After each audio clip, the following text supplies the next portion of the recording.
try to see if I can fix that at all. We'll see if that comes in. We'll get the setting going here. Hopefully, getting here.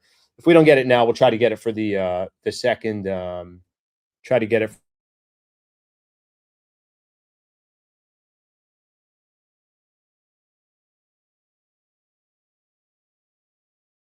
and then we'll go from there. So we'll keep you guys posted on that. So real quick here.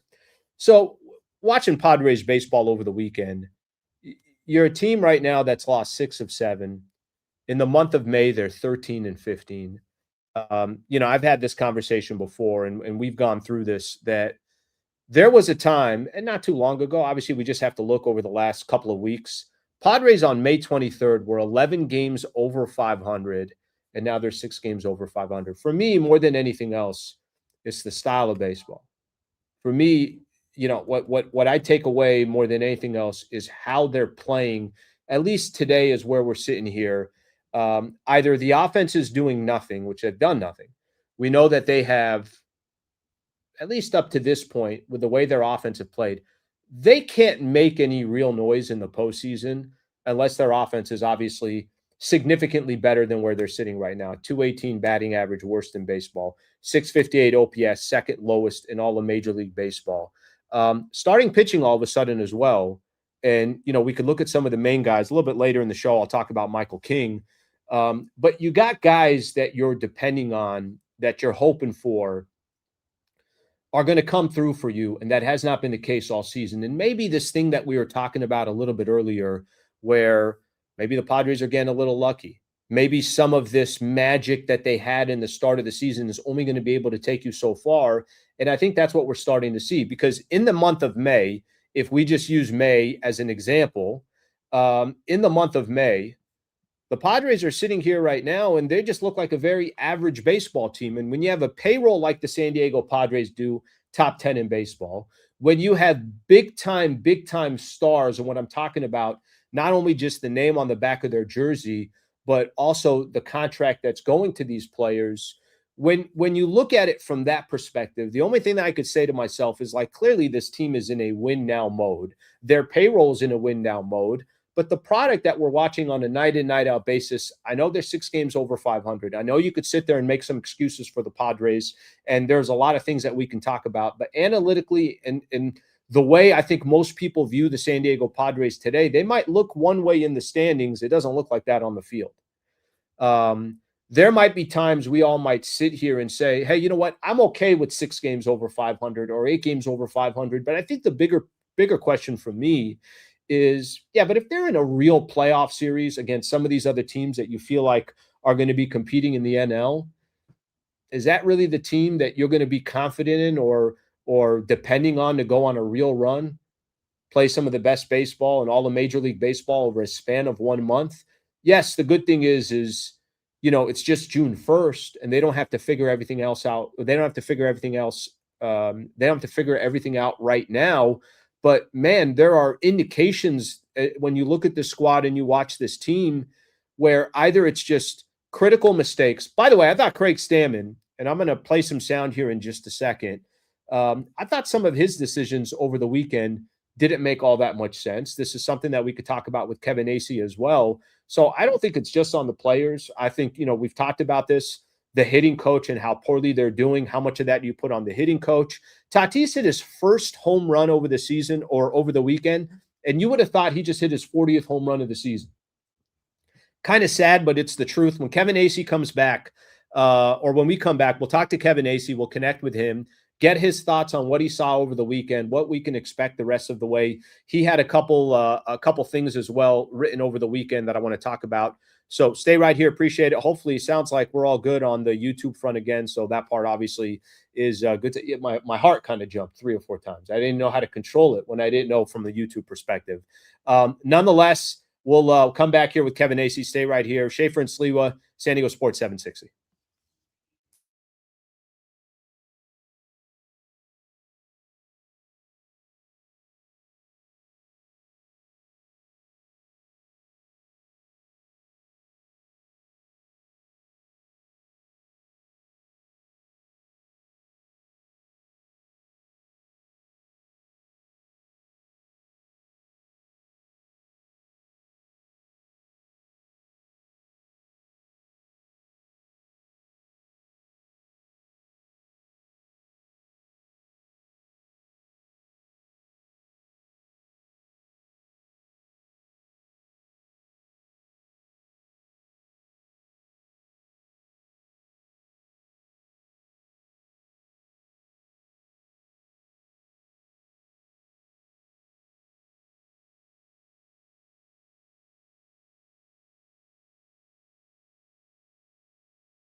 Spawn.com.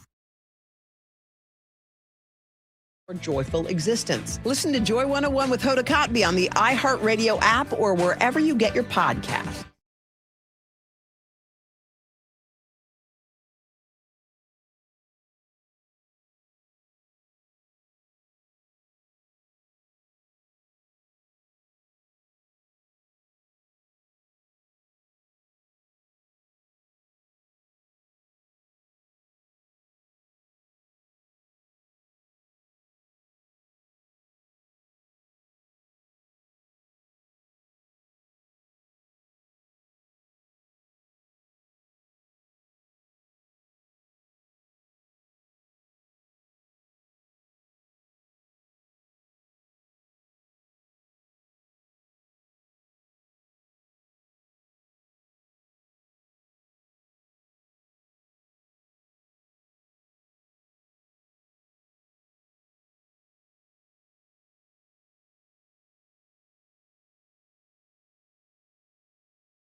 All right, of course, our Padres insider joining us, Kevin Acee, taking some time to join us here. Kevin, what's going on? Thank you for coming on. Right on. All right, one-on-one here. No Schaefer today, so it's just you and I. All right, let's just kind of start with the 3-game set, and you could give me your thoughts. I just vented out a little bit of frustration. I think I got like 15% of my frustration out. So why don't you kind of walk us through what some of your takeaways from the series against the Nationals? Well, certainly you expected them to do better. You can say they should have done better. I know that it just doesn't help to say, oh, okay, Zach Littell pitched better. He has been pitching better. He has not been a good pitcher this year.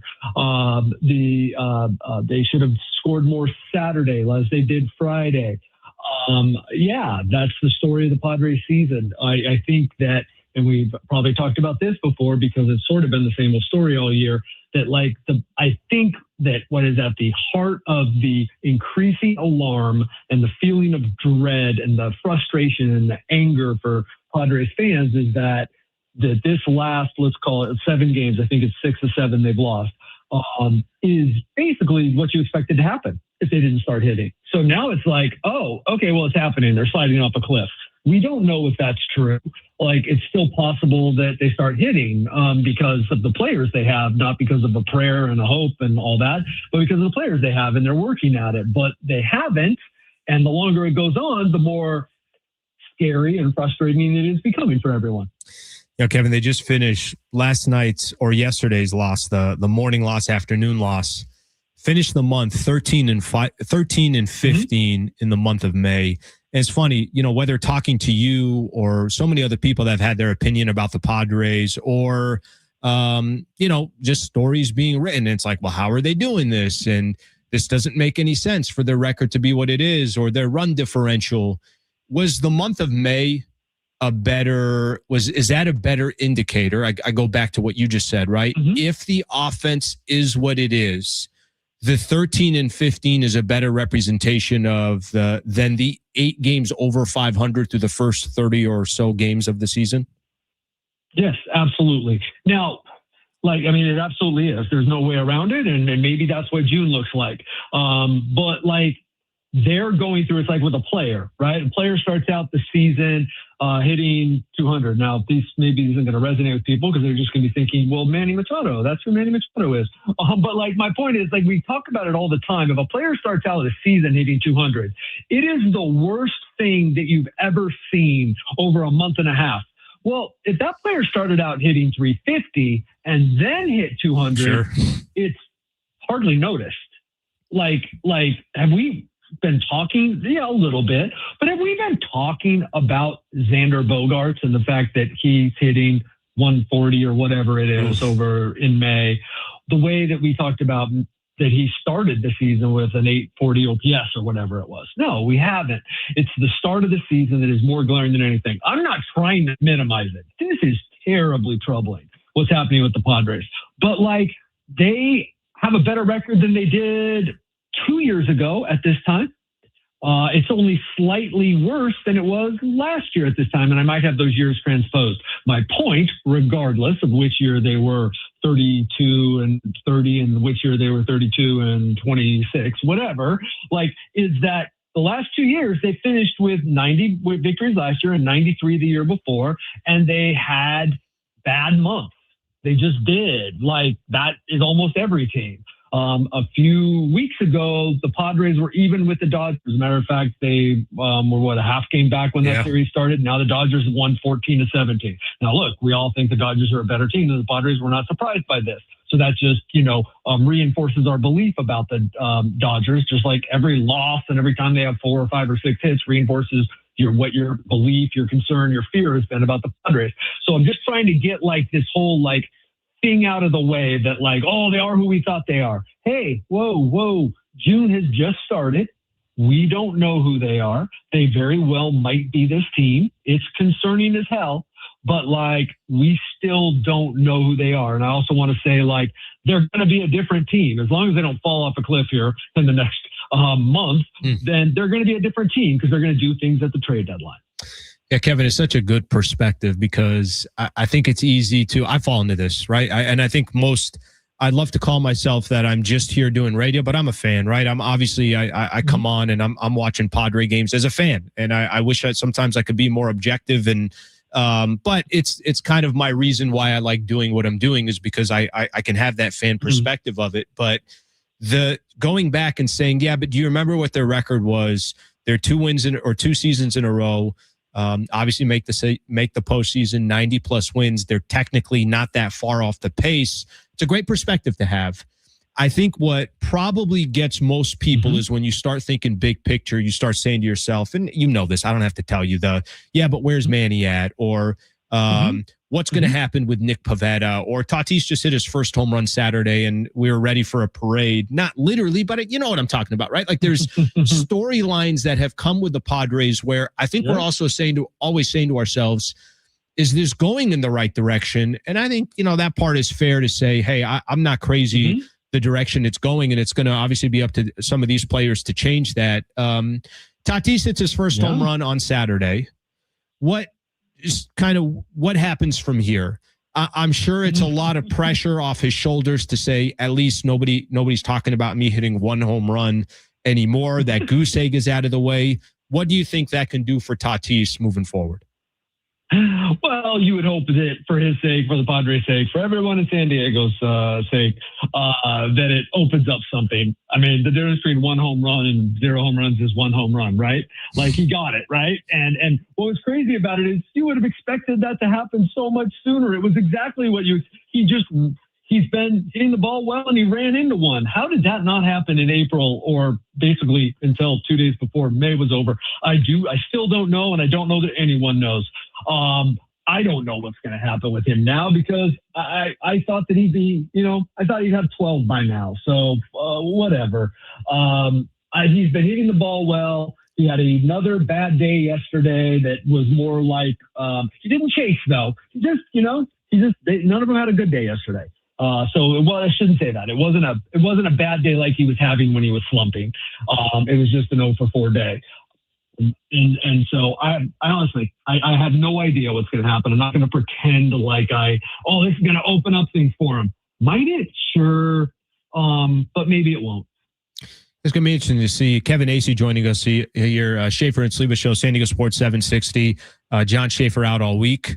But it is going to be interesting these next couple of weeks for Tatis, because you're right. Either it opens something up for him and we're sitting here saying, hey, what a stretch he's got. He's up to 4 or 5 home runs, or it's kind of back to the normal. I mean, to be honest, I'd be a little bit surprised if it's back to normal, but I mean, geez, we've had such a long track record here of seeing what he's been all season. It's not that he can't get on base or he can't hit for average, but obviously his power is so important to the Padres.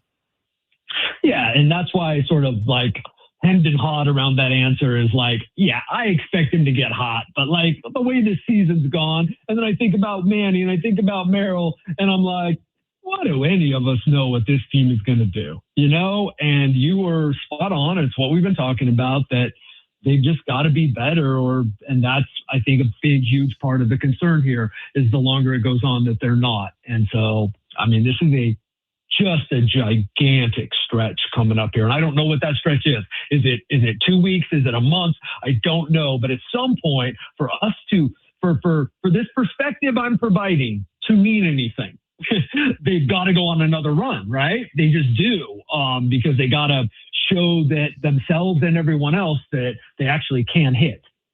Kevin, you said something a little bit earlier about, this isn't going to be the same team. And I know what you're referencing. Mm-hmm. What you're referencing is AJ Preller is wildly aggressive, and we'll see what happens moving forward. Can you play out both scenarios? A scenario where AJ Preller's like, yeah, this ain't worth it, and I'm not going to keep giving up assets if I don't believe that I can make a significant change to this team, or that this team's got a shot. And the other side of it, that's the type of baseball they have to be playing to just allow AJ Preller to do what he's done in so many different trade deadlines. Yeah, I mean, if they were to say Crater, he's not going to try to make them better for 2026. That's just not his way, and it shouldn't be anybody's way. So that's that one. That one's pretty easy. I don't know what that looks like exactly, but AJ has in the past identified, even if they were technically in it, he's identified, when it just doesn't feel like they are even close enough that a few pieces would turn them into a World Series contender. Because at that point, that's what it's about, right? So now, if they are still in it, and that means, I don't know, does that mean 500 balls? So they're 6 games over? It kind of depends on what the rest of the league does. But they start to hit a little bit better. They're looking like a better team. So I'm saying that how they're playing is as important almost as the record. Now, obviously, they have to be in contention. But, are they hitting? Does a starting pitcher make a difference? I'm talking top of the line. Does a starting pitcher that would help them in the postseason make a difference? Does a guy that every 5 days is essentially gonna, as long as you score, it's gonna get you a win? Does that guy make a difference, or is that just like window dressing? Right? Does a reliever, a back end reliever, does that make a difference? Does one more bat make a difference? If not, what are you doing? That's going to be the question that is facing them. One more here, and appreciate your time as always. Padres, you put out here, Padres adding prospect Jace Bowen to the outfield. For those who don't know a lot about him, can you just talk a little bit about what this move means and what some of the reasoning is behind it? Well, he has everything that Bryce Johnson has except experience, and then he has power that Bryce Johnson doesn't have. So I expect that Jace Bowen's going to come up. He's going to get some time in left field. He might get some time to spell Merrill. And he's going to play fairly regularly, and that's what they were waiting for, because they've been talking about this for a couple weeks. But this guy is an incredibly gifted athlete. He's not a top prospect or anything, but he's 25 years old. He came over from he signed with them as a minor league free agent after kind of timing out there in the Pirates organization. And he made it to AAA last year. He's never played in the majors. He had a really good spring. But Bryce Johnson just brought you more experience, and that means a pinch runner, a guy who you could depend on in defense. And he's more polished than Jace Bowen is. Jace Bowen, though, has a much higher ceiling, and they finally decided, hey, not only do we think he can play, if not every day, but give us some starts out there and maybe, run into a couple. He can also be a pinch runner. He can also come off the bench and play defense. Wait till you see this guy run. He's a former football player. He committed to play wide receiver at Michigan State before signing with the Pirates out of high school. So I'm not trying to paint him as anything. We shouldn't be expecting that he's going to come and change their fortunes, but he has the chance to change a couple games because of his dynamic skill set, and they're just kind of looking for anything. This does not do anything to change the fact that it's got to be the big three performing better for the Padres to pick up. But hey, look what Gavin Sheets has been able to do for the last month, right? Look what Nick Castellanos did for a little bit. France. Like Ty France, thank you. Yeah, Jace Bowen can come and make a difference, but hey, let's still keep our focus on the big three. You're 100% right about that. Kevin, greatly appreciate you coming on.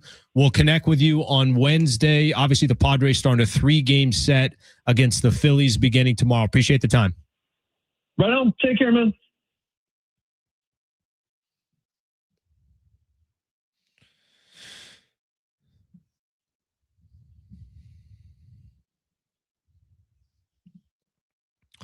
We got a lot of different angles we can kind of go from here. Really interesting to hear his take on the AJ Preller front of things. I always find that part fascinating. It's like, where do you have to be in order for AJ Preller to say, let's keep putting these poker chips to the center of the table? Where do you have to be for AJ Preller to say, yeah, I ain't spending on this team? Let's talk a little bit about that when we come back. I got some sound, too, from Craig Stammen when we come back. A couple of decisions yesterday. As you guys know, I'm not a manager in Major League Baseball. But a couple decisions yesterday, I honestly, I just don't get it. We'll do that coming up next. Thank you for being here. Stay right here. This is the Schaefer and Sliwa Show, San Diego Sports 760.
The report is sponsored by Anderson Plumbing, Heating, and Air. Padres have an off day today. They get set for their series with the Phillies tomorrow afternoon. First pitch will be at 3:40. In the NFL news, we had a couple big trades today. The Browns sent defensive end Myles Garrett to the Rams for Jared Verse and 3 picks, a first rounder this year, a second next year, and a third in 2029. And then the Eagles agreed to send wide receiver A.J. Brown to New England for 2 picks, a first and a 5th rounder. Choosing the right home service company isn't just about fixing what's broken. It's about trusting who's in your home. That's why homeowners count on Anderson for friendly professional service that keeps everything running right. Visit AndersonPHA.com.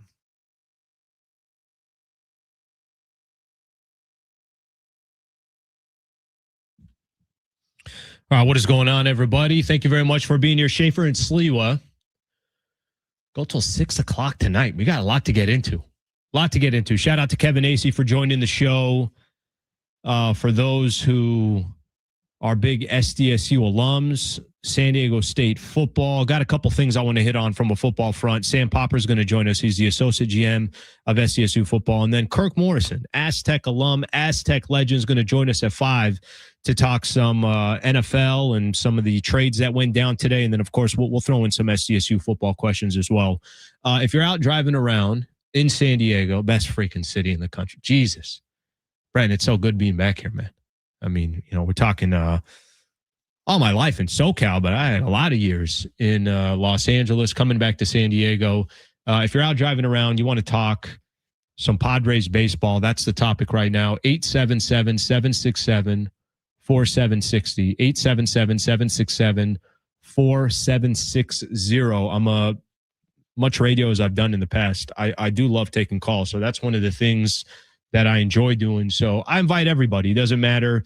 I'll look at some of the YouTube chat as well. But anybody that wants to talk some Padres baseball or some sports, you're out in SD, feel free to give us a call and we'll get to your calls. So something that Kevin Acee mentioned, and this one's kind of it's a tough one for me because I don't know where most people sit in regards to this, but I understand being aggressive like A.J. Preller has and what the Padres have kind of built here over these last couple of years. Listen, they've built a real contender. Now, do they have a World Series appearance to show for it? They do not. Do they have a World Series trophy to represent how aggressive they've been? They do not. Did I watch James Wood and C.J. Abrams over the weekend, and every time they did something, I curse inside of myself? Yeah, I did. That just kind of comes with the territory. And that comes with the territory of trading for Juan Soto. But something that Kevin Acee just mentioned, and I think it's such an interesting perspective. Acee said that basically the team that you're watching right now, there's going to be some changes that happen as long as this squad proves that they could stay in the mix here.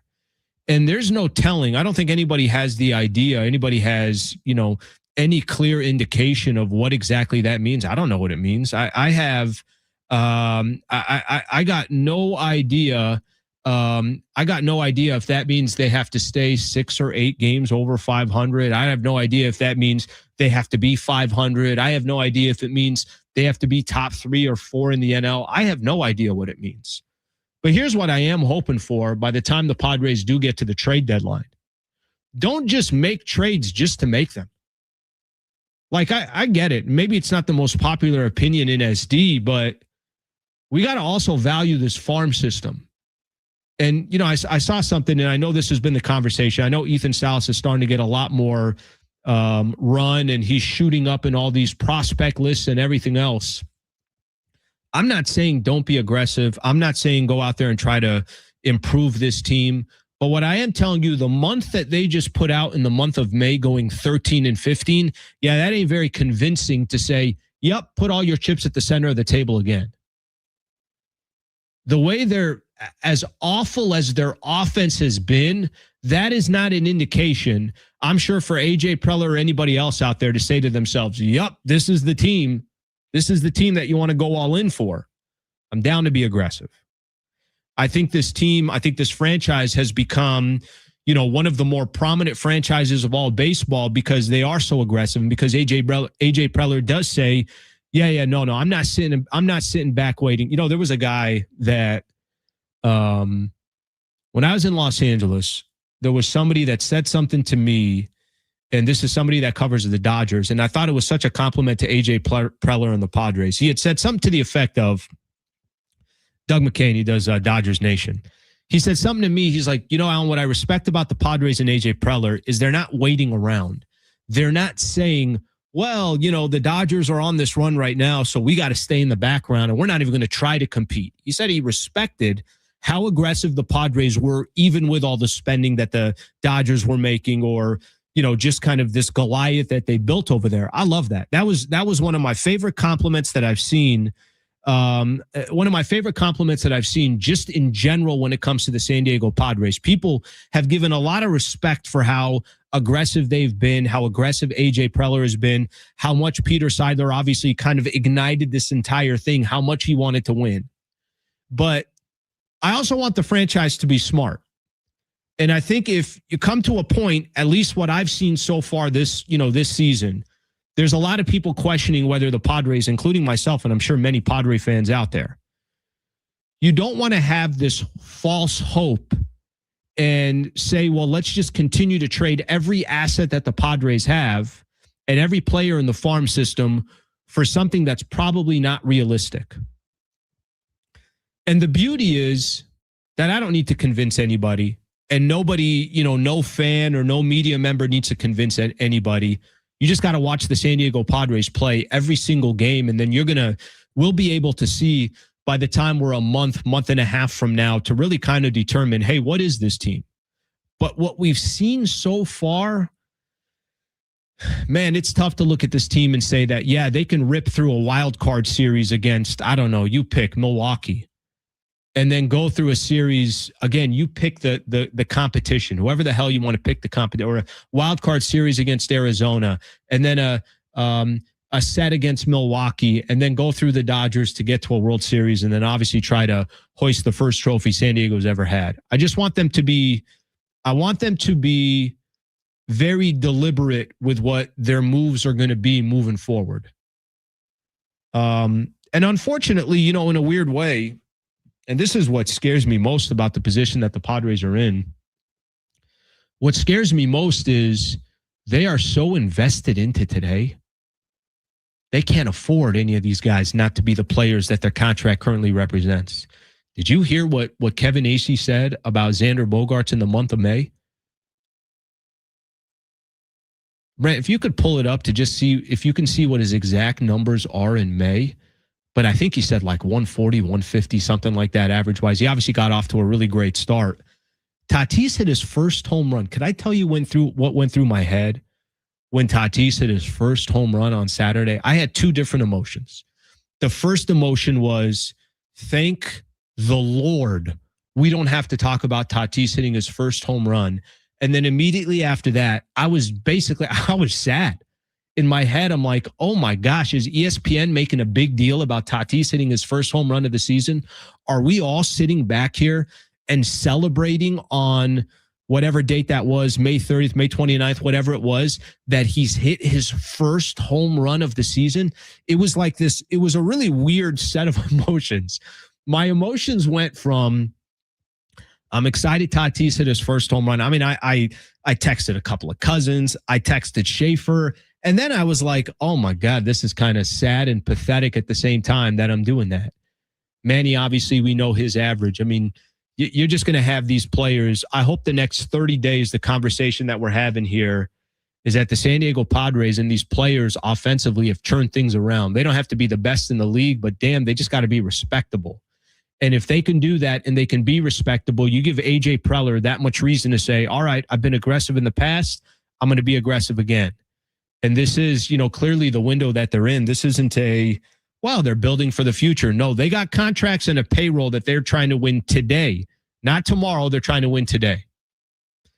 Anything there, Brent, on his average? Yeah, I whatever it is, I think we're all on the same page of obviously nowhere near where it needs to be. All right, couple other things. I want to play one piece of sound here from Craig Stammen. We'll do that coming back. We're going to do two things here. We're going to play some sound from Craig Stammen. Couple things that he said yesterday on the Padres getting caught stealing, how the 8th and the 9th inning ended, on if he's surprised the offense hasn't come around just yet. And then we're going to talk a little NBA Finals as well. I don't know if, everybody here was watching Game 7. If you weren't, I don't know what the hell you're doing. I mean, I'm born and raised in San Diego. I watch the NBA religiously here. Obviously, an incredible Game 7. We'll get into that coming up next. Also, got a couple of giveaways that we're going to have today that I'll start promoting when we come back as well. If you're on YouTube, thank you for being on YouTube. I'm going to look at some of the comments here. When we come back, we'll look at some of the comments as well. Appreciate you guys being here. Stay right here. Schaefer and Sliwa Show on San Diego Sports 760.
All right, welcome back to San Diego Sports 760. Man, it's so great to be back in SD. Honored to have a microphone out here. And great to get back into kind of a rhythm here. It's funny, this is the first 3-hour show I've ever done solo in San Diego, California. For those who don't know, grew up out in El Cajon, went to San Diego State University, but I spent close to 15 years in Los Angeles in the radio market there. So great to be back in SD. John Schaefer out this week, taking a little vacation. Obviously, he'll be back next Monday, so we'll do the show with you guys throughout the week. Okay, I'm going to get into some NBA stuff here, but before I do, I promised the YouTube chat that we're going to read a couple of their comments. You can find us on YouTube, Schaefer and Sliwa Show. Here's Frank on YouTube. They have a far worse team batting average in baseball, and yet they have a winning record. Yeah, it's a tough one because I think that there is a part, and trust me, I watch the games just like you guys do, and there's a part where it's like, just freaking get the W. Who the hell cares? However the hell you get the W, just get the win. But now they're starting to take some L's. They've lost 6 of 7. I mentioned the 13 of 15. It can't hit. I mean, listen, we could be very blunt. You can't be a team that's taken serious with this offense. You just can't. And I'm glad if you told me before the season started, and I've done this, I don't know how many times so far with John, but if you told me before the season started, hey, you know what? They're going to be 6 games over 500 by June 1st. I swear I'm not kidding. They got a day off today. They start a new set tomorrow against the Phillies. I'd be like, okay, cool. Sounds good. I'll take it. Because I kind of thought they would probably be hovering around 500 anyways. So there's a part of me that just from a record perspective, if you told me the season, I could go all the way back to April 1st and I was like, hey, here's their record on June 1st. I'd take it. But watching them play, it's not a team that you can take serious. And maybe that changes. Obviously it can change. It can change because internally they're a lot better, or you get some positive news, or all of a sudden some of their starters are even better than we thought they're going to be. But that has not been the case. Let me read another one here from YouTube. Even King and Vasquez aren't true 1 and 2s. And the way the season started, obviously, was Pivetta as your 1, your 2 and 3 was King and Vasquez. Yeah, I want to save King for a little bit later because I want to have a longer conversation about Michael King. He has not been good in his last 2 starts. And this is, you're asking Michael King, that's your ace. Michael King, and I know probably there isn't too much conversation about Michael King, but you take the first 2 from the A's, and you got an opportunity on a Sunday with Michael King on the mound against the A's. He gives up 5 runs in 3 2/3. Against Washington, against the Nationals on Saturday, he's absolutely cruising. Ends up giving up 5 earned runs in that 6th inning, or 7th inning, the disastrous 7th inning that they had. Man, we need Michael King he's got to be the ace of the San Diego Padres. They got to be able to give him the ball. He gets on the mound, and every time he gets on the mound, you got to have a greater chance of winning that game than losing that game. Do you remember Michael King's last start before the A's? That's the Padres, Dodgers. They win 1-0, and Michael King is just outstanding. Going toe-to-toe with Yamamoto. Toe-to-toe with Yamamoto. Where the hell is Michael King these last couple of starts? So, anyways, we can hit on this all day, and I know this is a conversation that's not going anywhere, but just a couple things, from that front. It's just a frustrating weekend watching the San Diego Padres play. There's no other way to put it. Okay, we got a couple giveaways that we're going to do today. So I want to, promote these a couple different ways. So I want you guys to make sure during our show today that you listen for the Columbia Jordan sounder during the breaks. And once you do hear that Columbia Jordan sounder, we're going to be giving away a pair of tickets to Columbia versus Jordan at Snapdragon Stadium. So again, during the breaks, make sure that you're tuned in and you're tuning in for that sounder. Immediately when you hear that sounder, call 877-767-4760, 877-767-4760. And we got this just unbelievable game coming up, Columbia versus Jordan at Snapdragon Stadium. It's going to be on Sunday, June 7th, so this Sunday at 4 p.m. See these national teams play as they prepare for the 2016 FIFA World Cup. You can also get tickets at sandiegofc.com/countdown26. So that's sandiegofc.com /countdown26. So just keep we'll play that sounder during one of the breaks. And once we do, obviously, you guys can jump on that and take advantage of that opportunity. And be ready, because it could come at any break during the show. It could be, this next upcoming break. It could be in the 4 o'clock hour. It might not be till the 5 o'clock hour. So you just have to pay attention and just be listening for the sounder. And then the sounder will tell you what caller number you need to be. So then just call in when the sounder tells you to, and you'll get to go to the game on Sunday, excuse me. And Brent has full control of the situation. You know what's so cool? Having an MLS team now and having Snapdragon. And there was already obviously a big San Diego culture, a soccer culture here. But now to get games like this I'm sure there's a lot of San Diegans that just want to obviously go watch as these guys get ready for the World Cup. So it's going to be phenomenal. It's going to be great. Colombia versus Jordan, as I mentioned. Okay, I'm going to kick the can down the road a little bit. We're going to do NBA Finals when we come back. An unbelievable Oklahoma City Thunder, San Antonio Spurs Game 7. We got the wrap coming up at 4:15. At 4:30, we have Sam Poppers, the Associate General Manager of San Diego State Football. We'll sprinkle in, of course, a lot more San Diego Padres. We got a lot of NFL talk a little bit later in the show with Kirk Morrison. So stay right here. Appreciate you guys being here. San Diego Sports 760. I'm Alan Sliwa.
This report is sponsored by Unbound.org. Padres have an off day today. They're on the road in Philadelphia, getting ready for their series tomorrow with the Phillies. First pitch will be at 3:40 tomorrow afternoon. We had a couple big trades in the NFL today. The Browns sent defensive end Myles Garrett to the Rams for Jared Verse and 3 picks. It was a first rounder this year, second next year, and a third in 2029. And then the Eagles agreed to send wide receiver A.J. Brown to the Patriots for 2 picks. They got a first and a 5th rounder for Brown. Right now, there are young people across the world facing a tough choice: continue their dream of education or to drop out to help their family put food on the table. You can help change their future in a single moment. See how far your support can go at unbound.org.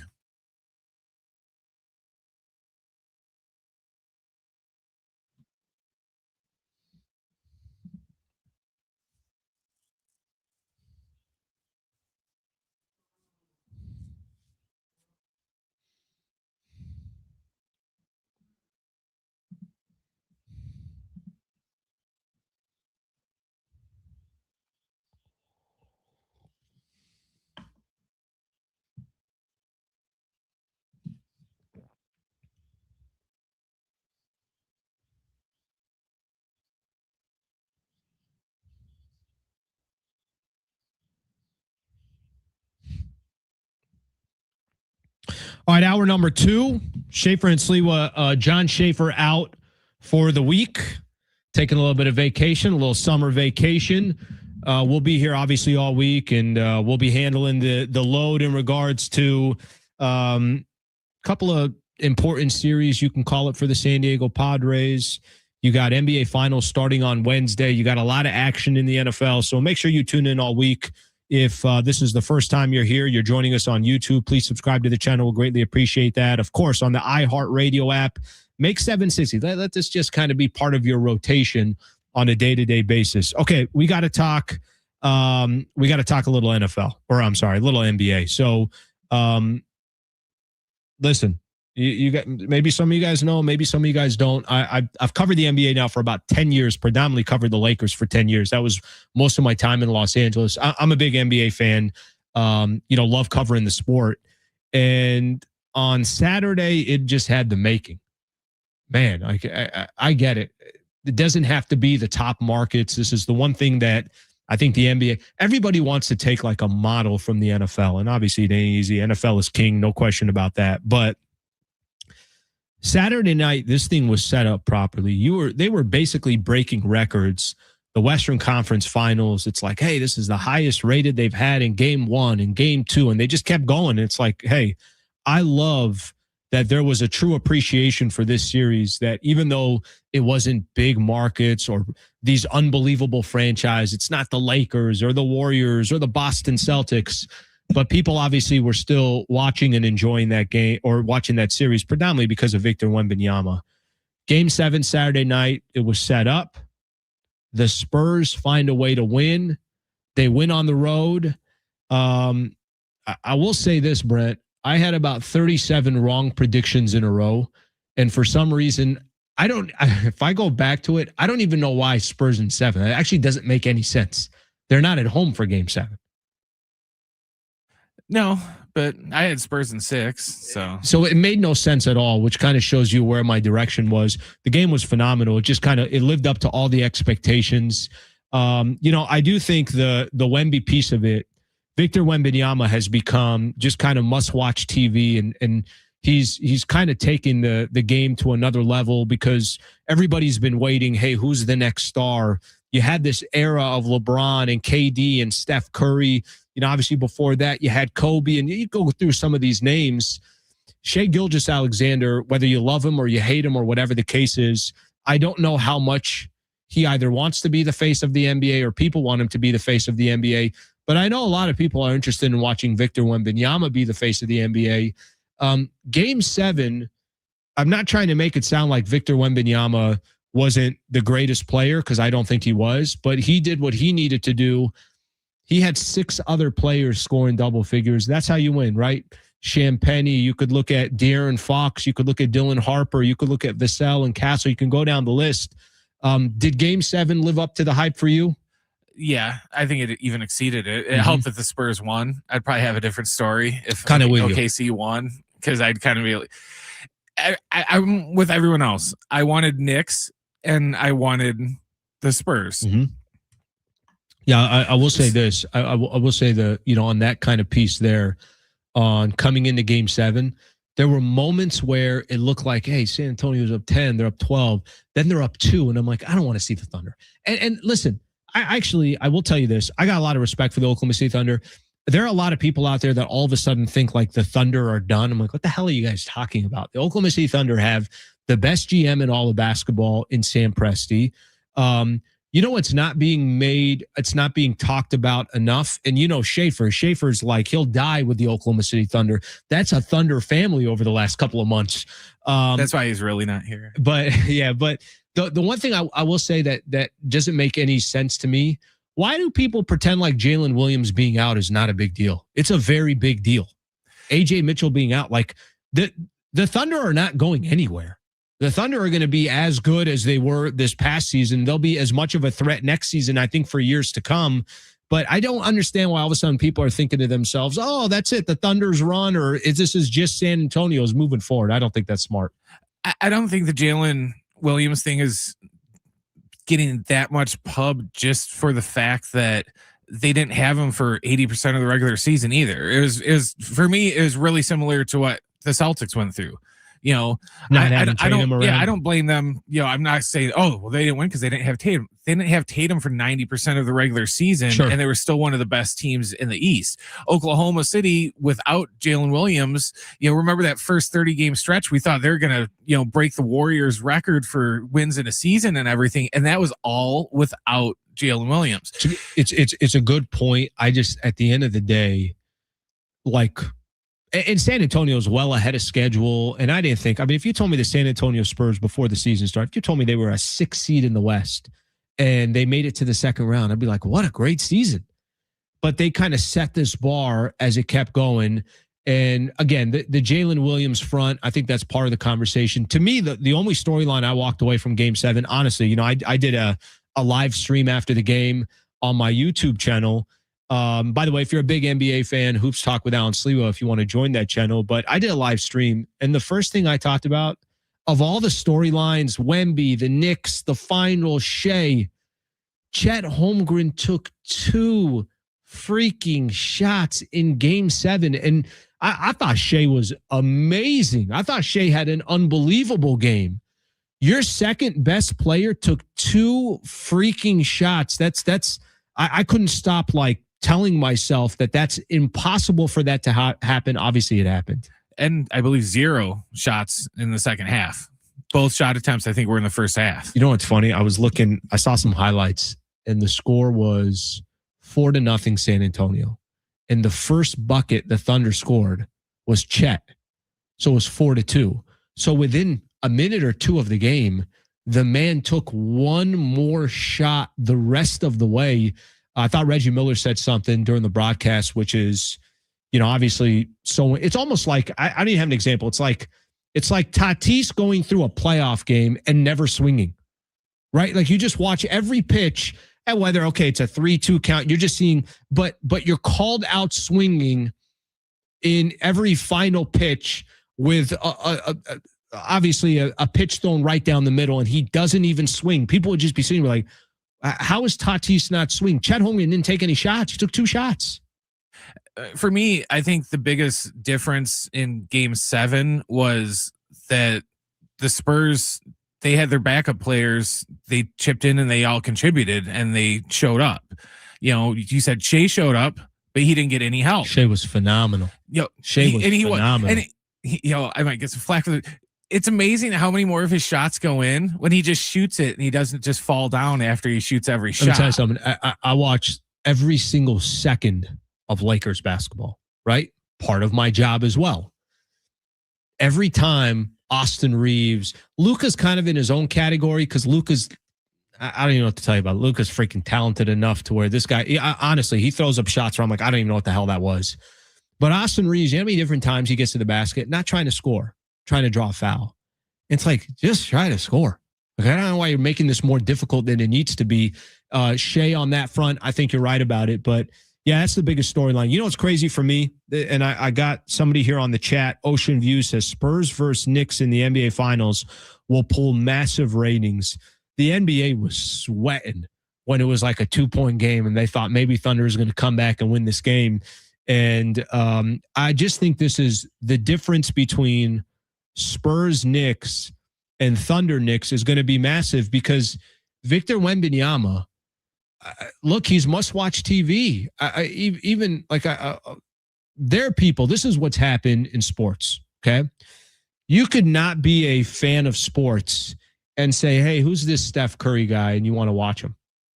You could not be a big fan of sports. And you might say, let me state the obvious here. You might be like, what is Shohei Ohtani? Like, what is this? Like, I don't even know what the hell I'm watching. You might not be a big fan of sports and you might be like, this Patrick Mahomes dude, I got to just watch him. Wemby, in just his third year in the NBA, has become must-watch TV. We've never seen anything like it. Like I could say with Kobe, I could say, well, there was a version of Kobe before Kobe. It was Michael Jordan. LeBron had a little bit of that. It's kind of Magic Johnson and Karl Malone all in one, so I don't know what the hell this is. If you want to say Steph Curry was the first time we've ever seen something we've never seen, Wemby is in his own. Well, nobody's ever seen anything like it. So this series coming up against the Knicks, it's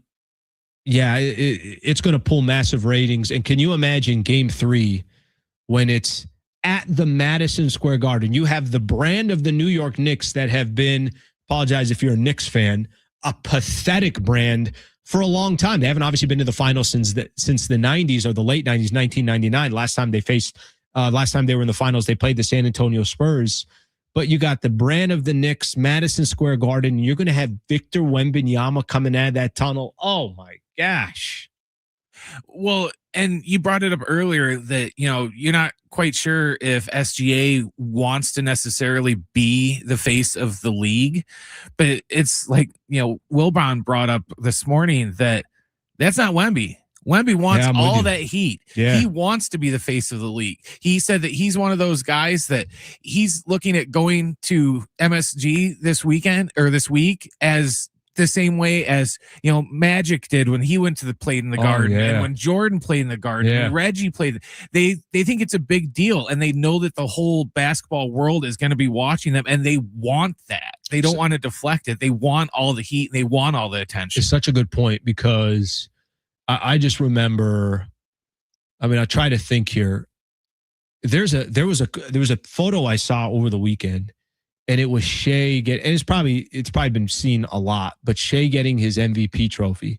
Remember Wemby during the year kind of campaigning? He's like, no, I want the trophy.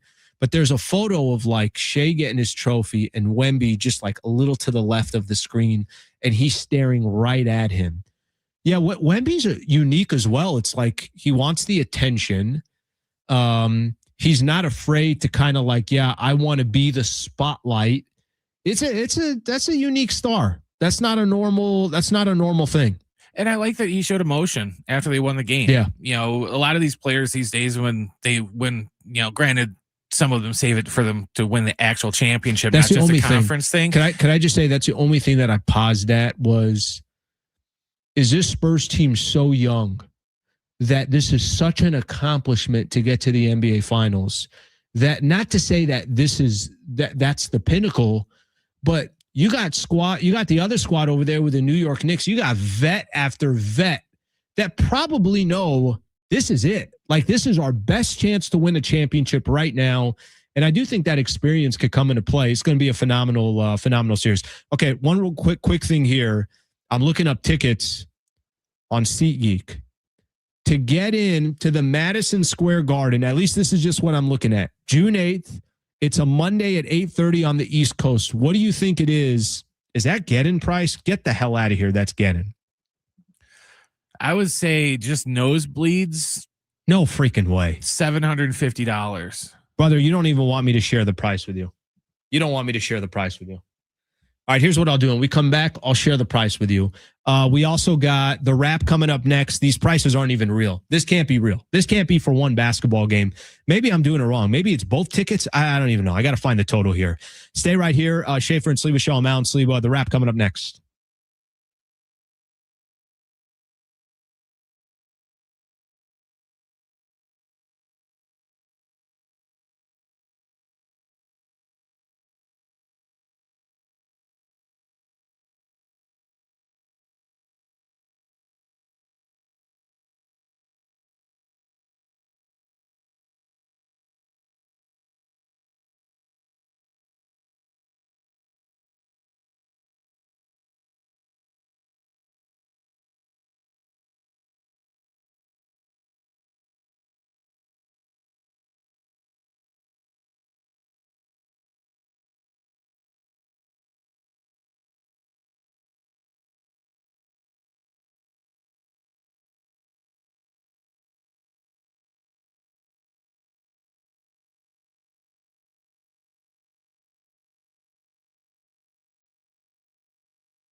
All right, welcome back to San Diego Sports 760. Schaefer and Sliwa. We're going to do the wrap here in just a second. Okay, what did you say? Brent, what did you say? Ticket prices for Spurs Knicks at the Madison Square Garden. What's your guess? Nosebleeds. My guess is $750. $750. Okay, a ticket. Okay, go up a little bit. What do you think it is per ticket? Maybe 12. 1,200. Yeah. Double that. Do you think that's? Yeah, that's too much. Too much? Double that. Put it this way. If they're charging that much, I want to know how much the Timothy Shamalama Ding Dong and the Tracy Morgan seats are going to cost then. $4,331 on SeatGeek right now to get in the door for Game 3 San Antonio Spurs and the New York freaking Knicks. Oh my gosh. You know, if you go to any of these ticket brokers, they'll have the arena, right? Or if you go to a Padres game or something like that, you're trying to look, okay, where I want to buy tickets in this area, that area, and it has the price there. I'm just looking here. There's some 5s, There's some 6s. There's some 8s. There's some 21s. There's $108,000. Get you a pretty good seat. I'll tell you that. It's section 5D, row A. My God. I'd be interested to see if the prices shoot down if they lose the first 2 games in San Antonio. All this to see De'Aaron Fox play. All this to see De'Aaron Fox. Who would have thought De'Aaron Fox had that much pull? Hey, That's he just wild, waited until man. Game 7 to show up. That's wild. That's crazy. Listen, that kind of shows you the power, and this is how long it's been for the New York Knicks to get a chance. And you don't think the Wemby impact has a lot to do with it as well. We'll see what happens in these first 2 games, like you mentioned, and how much that might impact the prices. But you want to talk about must-watch TV? It's Padres Phillies on Wednesday, and then when that's over, then we can enjoy some Knicks and the San Antonio Spurs. All right, let's get to the wrap. It's time for the wrap. Presented by Sombrero Mexican Food. Check out their website at sombreromex.com. Do you think Fernando Tatis Jr. is going to go off now after hitting his first home run of the season?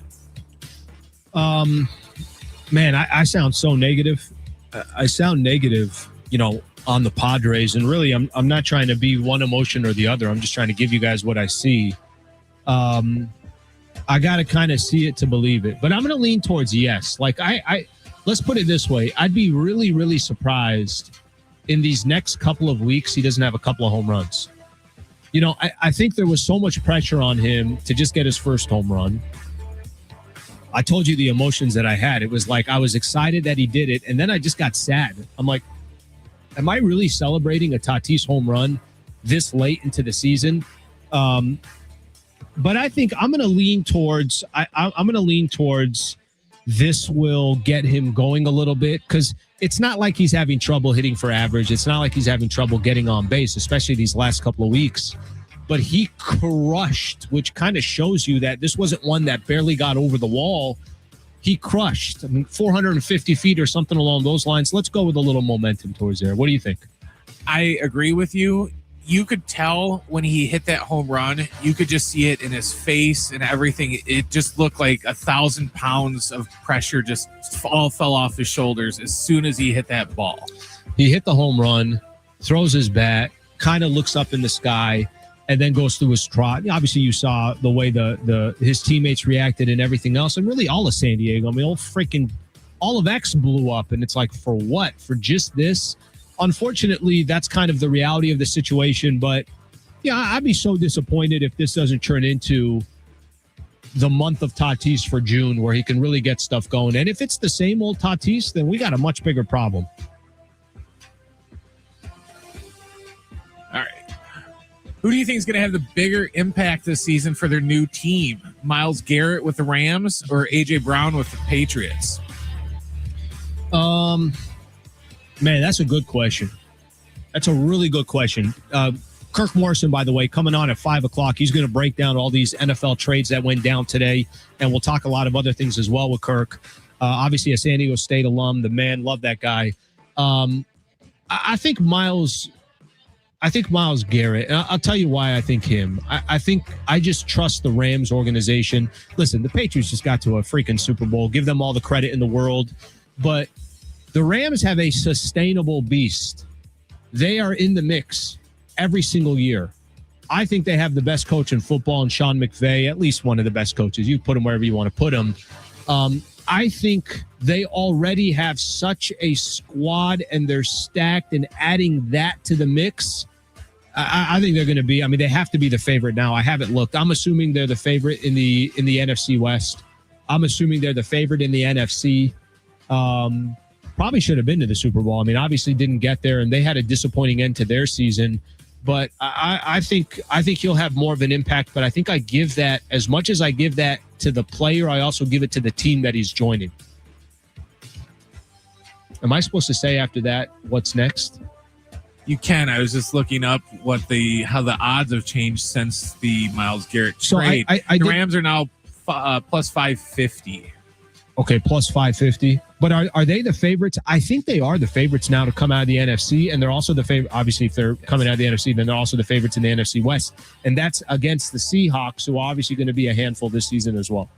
Yeah, they went from plus 700 favorites to plus 550 after the trade. So their odds did increase. You agree, by the way? Do you think he's bigger, or do you think yes, because I don't trust New England yet. Yeah, if with you. they can string together, 2 seasons in a row and prove to me that last year wasn't a fluke, the fluke or anything like that, because they improved their receiving staff. They got Romeo Dobbs. Now they got AJ Brown. So they improved the team. I just want to see them do it in consecutive years. Yeah, there's a history to the Rams. There isn't that with this current regime of the Patriots. And I'm with you. I think that the player that's on the right team will have the more impact because the team is just more prepared. I give that to the Rams.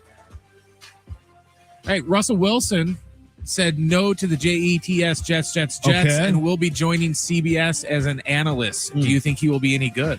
Oh, Russell Wilson. I don't really have like too much emotions towards Russell Wilson, but I know there's a lot of people that just can't stand him. I don't know if between him and Aaron Rodgers, maybe it's more Aaron Rodgers, but there's certain people that just kind of evoke a certain emotion. And I think he's one of those players that evokes a certain emotion.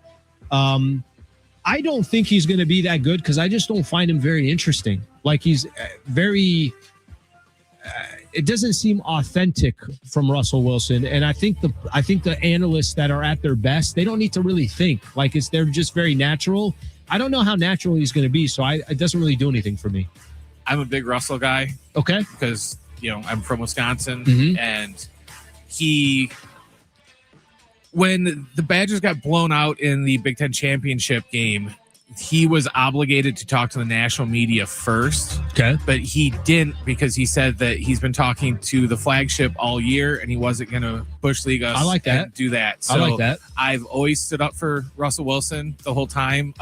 Yes, the West Coast, especially in California, not very popular, but he's still popular in Seattle. He's still popular in the Midwest. How do you think he'll do? Do you think he's a good enough broadcaster? I think he'll do okay. Okay. I don't think he's going to stick out. That's my thing. I don't think he'll be any worse than like J.J. Watt or any of these other guys, but I don't think he's going to be like Tony Romo or anybody where he's just going to stand out and he's just going to be like in the top 3 tier of broadcasters. He's almost better off of being like under the radar for a year or two and then kind of hone his craft and then go from there. Yeah, he doesn't have to be on the game of the week. Give him, Baltimore and, the Jaguars or something. Just don't give him the game of the week. Just, let him work his way up. Yeah, let him ramp up. I think he'll be okay. All right, what else? You got another one there? Is Wemby the face of the NBA? Brother, I think this is a no-brainer now. I mean, for him, just think of all the players in the NBA right now, top 5. Nikola Jokic, who hates a camera in front of him.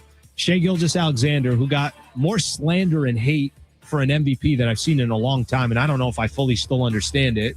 I understand part of it. Luka Doncic.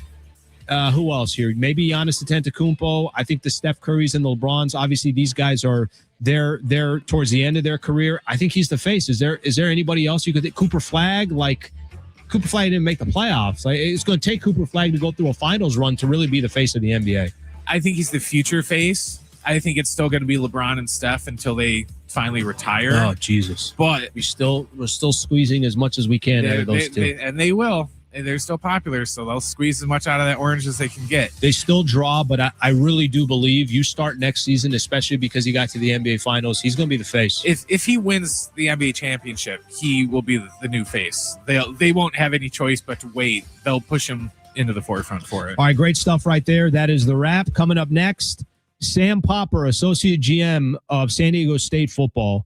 I want everybody, I said this before and I'll continue to say it as long as I got this mic in front of me. I think there are certain entities within San Diego that have just an incredible amount of potential. I don't know how to get there. I don't know if it's just winning.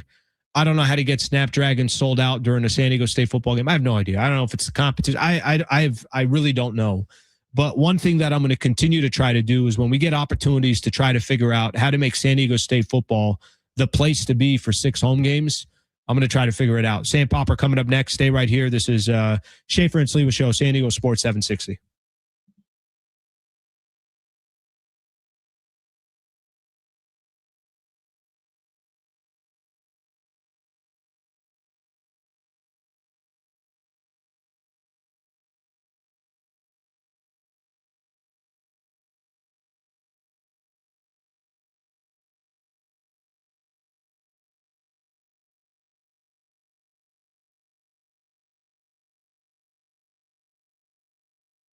All right, guys, it is Schaefer again for my friends at the all-new Jamul Casino Resort, the Players Place. We've been telling you for a while now about the hotel and spa over at Jamul. You will love it. You can experience elevated luxury with their refined hotel stay, rooftop relaxation, indulgent spa treatments, all the excitement of Jamul Casino Resort seamlessly brought together now in one unforgettable destination. And now take your stay to the next level. Exclusive hotel packages crafted for the ultimate escape. While you're there, so many great dining options. Jamul 23, Tony Gwynn's. At Jamul 23, enjoy lobster buffet every day. We're talking about lobster buffet, all you can eat, plus dozens of other delicious stations. Start your morning with their new signature breakfast buffet Monday through Friday, 8 to 10:30 a.m. with made-to-order omelets and fresh fruit and sweet and savory favorites. And at Tony Gwynn's, enjoy San Diego's favorite endless dining experience. That's every Wednesday through Sunday at Tony Gwynn's Sports Pub at the all-new Jamul Casino Resort, the Players Place.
This report is sponsored by Mothers Against Drunk Driving.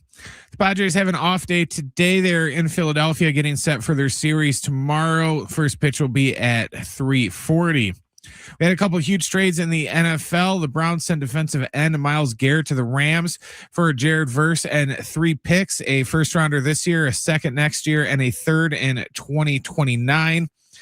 The Eagles then sent wide receiver A.J. Brown to the New England Patriots for 2 picks. They got a first and a 5th rounder, and the 5th rounder is optional, I guess, depending on the record of the Eagles. For victims of drunken drug driving, your grief is unique, but you're not alone. You'll always have a place at MAD. Call the 24-hour victim helpline at 877-MAD-HELP or visit mad.org.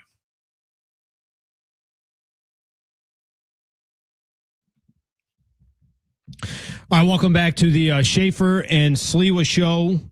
I want to welcome Sam in there. Sam, ready to go? All right, Sam Popper, who's the Associate General Manager for San Diego State football, taking some time to join us. We got a number of things that we want to discuss with him.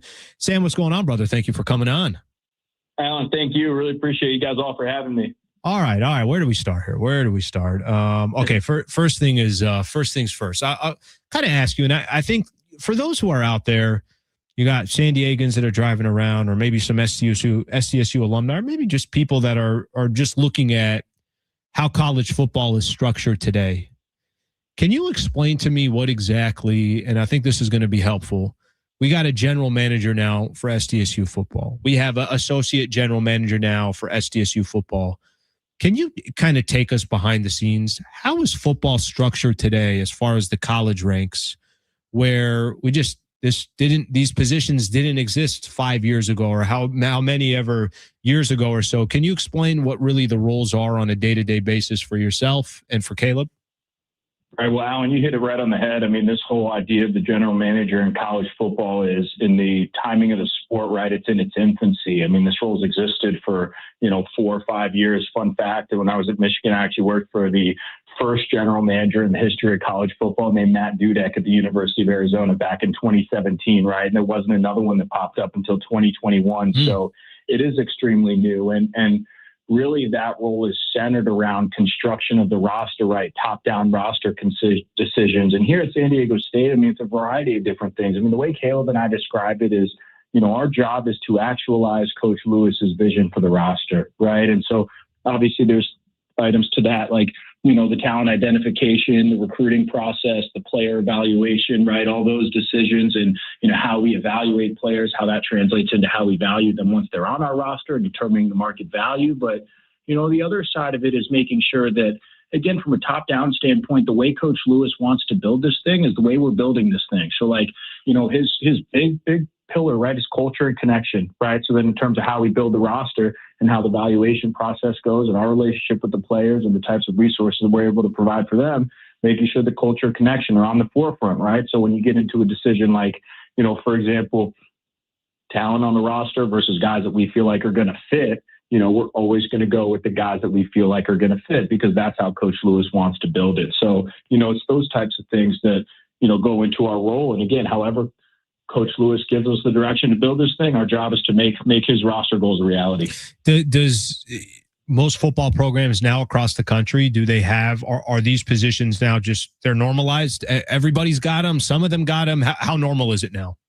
Yeah, it's normal in the sense that, everybody's got it and it's starting to get to the FCS level as well. The part that isn't really normal around college football is just kind of the day-to-day as far as what the general manager does, right? So, Alan, like, I find it funny, when there are different people that go around the college football world and interview different general managers at different places for podcasts, YouTube videos, things of that nature. And so many times they'll ask the general manager, what's your day-to-day? Right. Which again, like if that person was interviewing NFL general managers, they wouldn't ask that general manager, what's your day-to-day? Right. Because it's standard across the sport. As a college football landscape, right, we're still trying to figure that out. Right. And so for Caleb and I coming here and creating the structure we have at San Diego State, we consider this to be pretty unique. We haven't really met a college football program that's doing it like we're doing it in terms of having a general manager and associate general manager basically taking on that role together.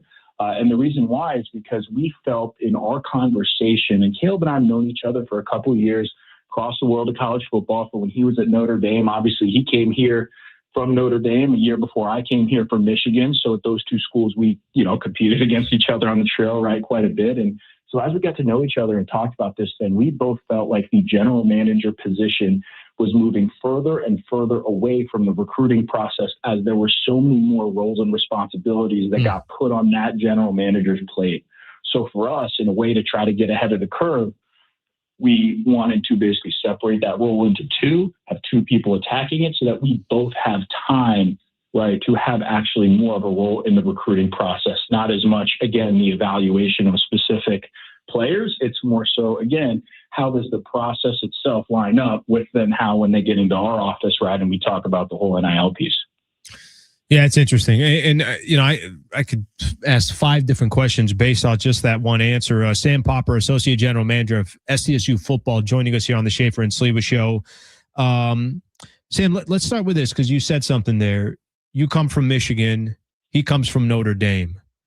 What are some things you think that you can take away from two? I mean, look, that's the top of the top when it comes to college football programs. But what are some things you think you guys can take away from your experience being at those programs and realistically apply to San Diego State football? Again, it can't be built overnight, but what are some things that you've kind of seen here since you've been a part of SDSU football where you're like, hey, I think it can be this, or I could take this away from Michigan?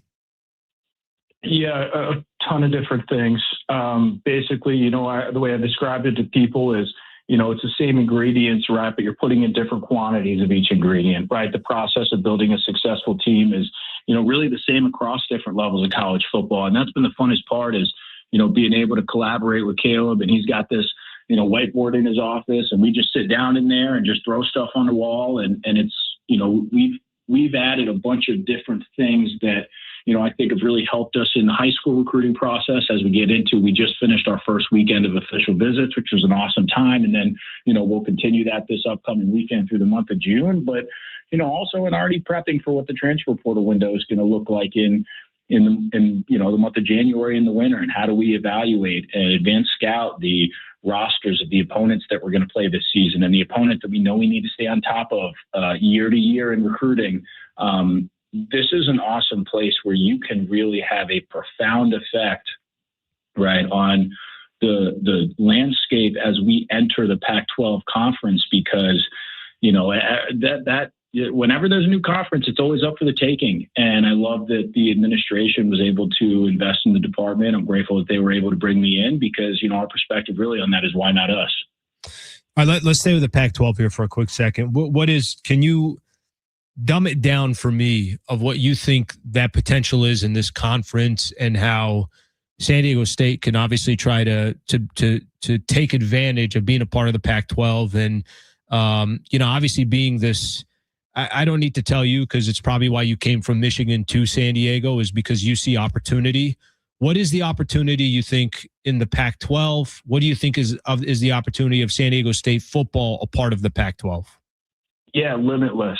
It's a conference that, we feel we're extremely capable of winning. It's a conference we feel like we should win. And it's a conference we feel like if you are able to win, then, now you're given a much better track into the college football playoff the way it's currently structured. You have a lot of really good teams that are moving in here and trying to jostle for position. And, whenever there's a new opportunity, there's always something for the taking. And again, that was, to your point, Alan, it was a really exciting aspect for myself in kind of taking this job and working with Caleb and creating a new structure in the front office that we know our peers in the Pac-12 don't have. Is whenever in college football today, whenever you have something that your peers don't, it's on you to take advantage of, and that's really all you can ask for. And again, that's what I think every day, right? It's on us to take advantage of it. I appreciate the investment that the university made in me, and then I consider it a really good source of motivation to make sure that their investment is paid off every day. Sam Popper is the associate GM for San Diego State football, joining us here on the Schaefer and Sleva show. All right, Sam. So I'm gonna try to tell me if there's a platform to do this. So I know you guys started a new podcast, Foundation of a New Era, Inside the Climb. I know that's the first episode. Help me with this. Let's say have you guys got a chance at all to, hear from San Diegans? Is there a way that San Diegans can reach out if they, it could be questions about the football program. It could be their thoughts and opinion, why they go to games or maybe why they don't go to games. I'm hoping that there are platforms out there so that as you guys learn a little bit more and there's this just kind of collective group between San Diego alums and the football program to do everything they can, frankly, to kind of be what the basketball program has built over the last 20 years. Is there a way they can do that? And then, like I mentioned there too, the podcast, tell us a little bit about what the podcast is all about. Yeah, so great point, Alan. So that's something that we're actually working into the podcast as we continue to grow and get this thing established, right? Our second episode is going to release tomorrow. It's got Coach Lewis in there, and our first episode was basically who we are, what are we doing, and giving the San Diegans and really our entire audience a chance to learn about us and why we're putting this thing together. And that's been the whole kind of goal of since, I got here and such a large aspect was trying to reach the community, because I feel like college football is this really interesting enigma where there is a massive change going on in a major American sport. And the ins and outs of actually how the structure goes does not get the same public attention that it does in the NFL, the NBA, the MLB, the NHL, et cetera. And so many people just don't know. And in the community events that we've gone to, people ask how things like NIL work, how things work with player representation, what our job is like on a day-to-day basis, what San Diego State doing in XYZ. And this was a good way for us to try to reach people and give them a lot of that background information so they could see some of the exciting things we're doing, some of the things we think we're doing that are extremely innovative and hopefully going to change the space for the better, and give everybody a chance to kind of get within the walls of our program and learn from us in that sense. So that is something that we're working into the podcast, is, trying to kind of hear from San Diegans and get a chance to, have conversations with some on the podcast and all that other type of stuff. So I think it'd be super insightful and interesting, but giving everybody just a way in, because again, the conversations I've had with people have been awesome. And it's been interesting for me to hear the questions people have that I've heard over and over again about how this job works, what the landscape is, and why not create a platform where we could just kind of listen in and get an inside scoop to not only how it goes at San Diego State, but how this industry is across college football. So new podcast dropping tomorrow. Sean Lewis will be on there as well. Sam, can you tell people how they can find the podcast, how they can listen to it?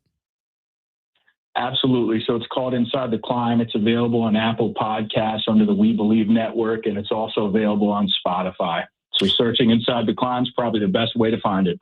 All right, listen, brother, you and I have had a lot of conversations off the air as well. And I think you guys have a theme there within that football program.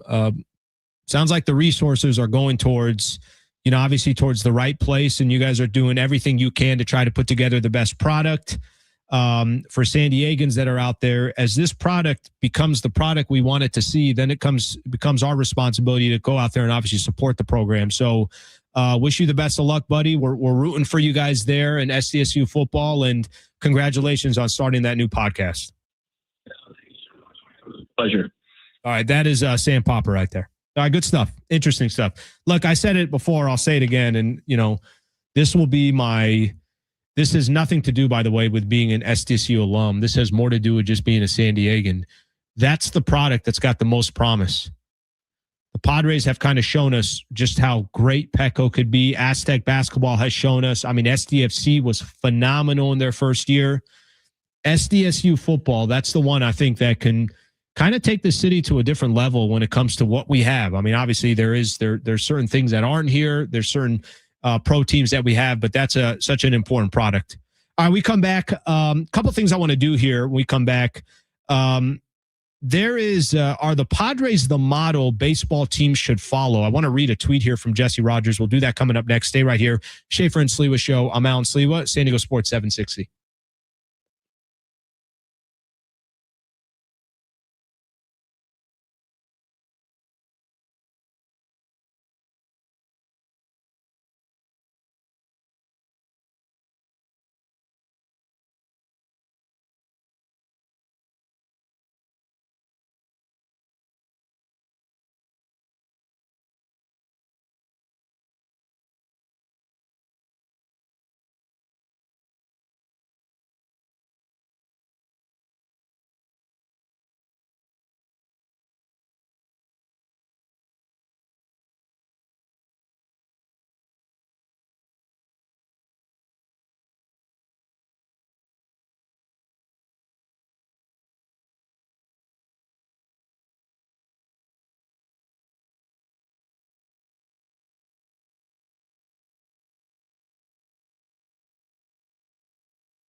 San Diego Sports 760 congratulates all our winners in iHeartRadio's Thank a Teacher powered by Donors Choose. There's still time to donate to a classroom project, and your donation will be matched by Donors Choose. Help us say thank you to the educators shaping our future now at iHeartRadio.com/teachers.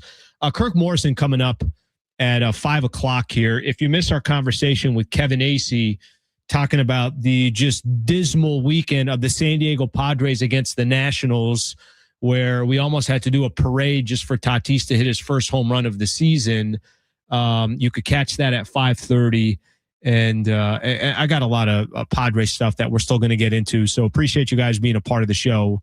One thing I do want to mention, I thought this was interesting. I saw this, and our boy John Schaefer sent it to me. Guy's supposed to be on vacation. He's still working. The man is still working. Jesse Rogers put out this tweet. Jesse Rogers, who's part of ESPN, covers Major League Baseball, joined us last week, and I thought had just such a great conversation in regards to what he thinks where the MLB Players Union is and where the owners are and just kind of how that conversation goes. I want to read this here, what he put out there. MLBPA interim executive director Bruce Meyer holds up the Padres as the example for all teams. Let me read this here real quick. I can't tell you that I agree with it, but I'll read it anyways. We want to encourage more San Diego's. Start over here. We want to encourage more San Diegos. San Diego is a small market team that went out, decided to compete, signed a lot of players, turned around their franchise. They are successful. They've grown attendance. They've grown interest. And we've all seen this explosion of their franchise value. That's coming from the interim executive director, Bruce Meyer. Listen, I'm all for praising the San Diego Padres, and I'm all for obviously putting the Padres as the model of Major League Baseball. That's awesome. That'd be great. That'd be phenomenal. I have no problem with that. But can we be realistic here for a quick second? I don't know if the San Diego Padres is the exact model. Yes, they spent a ton of money. Yes, they've done everything to try to compete. Yes, they've traded their farm system just to try to go up in the NL West and see if they could compete against the Dodgers. And it's not just the Dodgers. The Phillies have been good year in after year out. You're putting up with the Milwaukee Brewers, the Chicago Cubs. There's a lot of teams in the NL that you're competing with. But the cost of the San Diego Padres trying to compete with these other teams, literally, you go look at their books and you look at the future of the San Diego Padres. Do you think a lot of teams out there are saying to themselves, hey, that Xander contract, it's a great contract.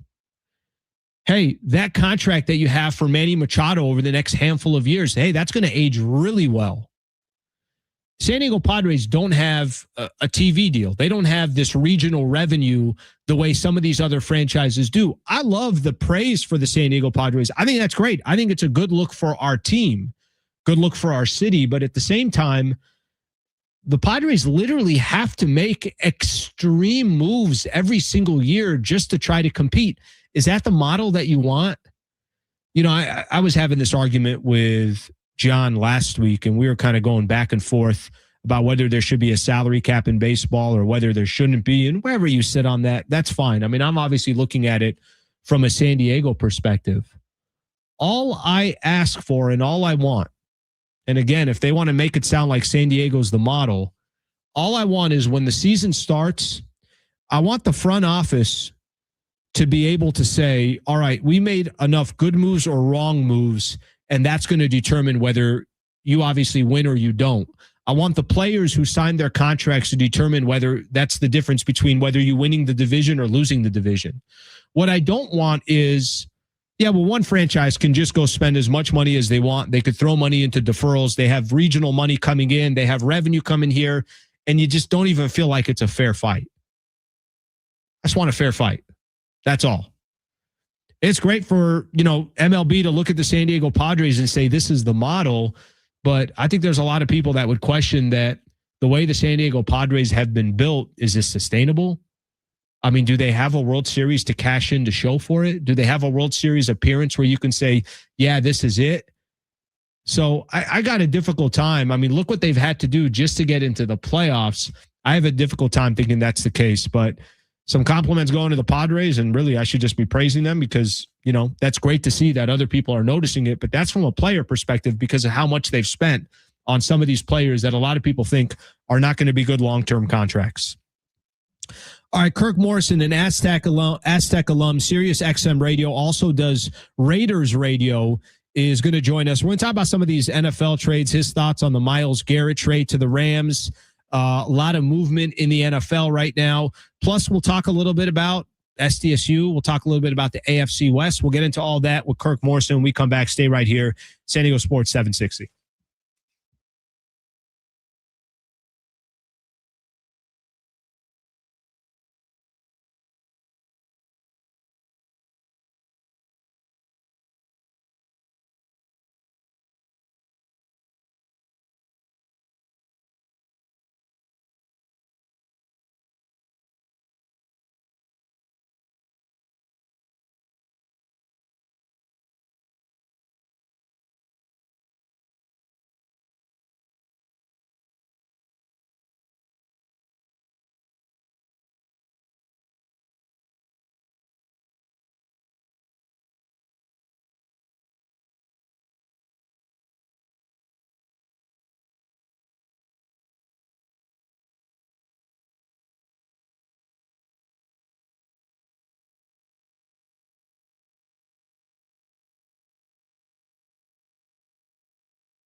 This report is sponsored by Anderson Plumbing, Heating, and Air.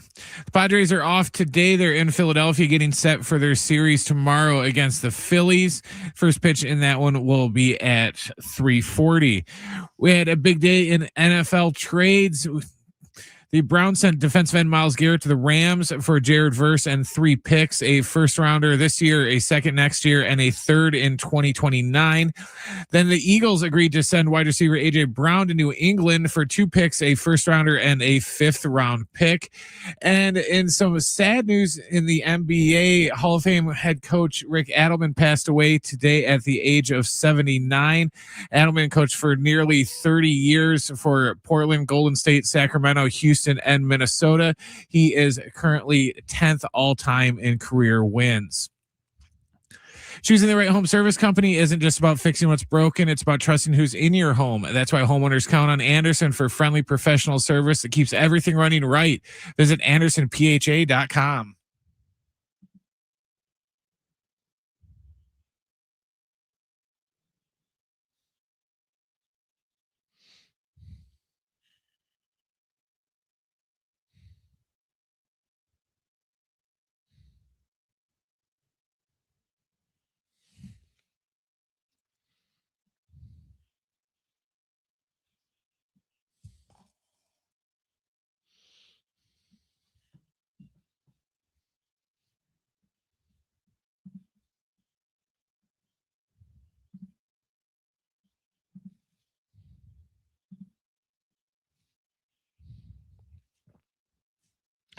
All right, final hour here.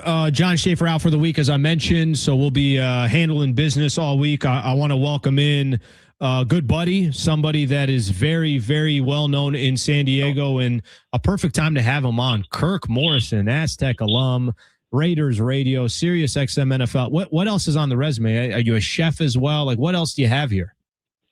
Oh man, that's about it right now at the moment. When it comes to football, man, I always have a lot on my plate, but it's great to be with you, Alan. Man, how you been? Thank you, buddy. I'm doing good. Appreciate you coming on the show. All right, let me start off here, and I know I can kind of go in multiple directions. Chatting with Kirk Morrison. Let's start with here. The NFL, some kind of earth-shattering moves today, and I'd love to just get your opinion. Let's kind of first start off. We were having this conversation a little bit earlier. Obviously, the Los Angeles Rams, they always seem to be in the mix. They're always competing. It seems like they're always one of these few teams, handful of teams that you think got a shot to win a Super Bowl.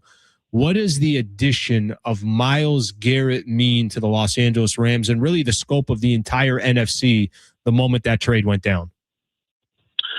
It's a lot. We're talking about Myles Garrett is the reigning defensive player of the year.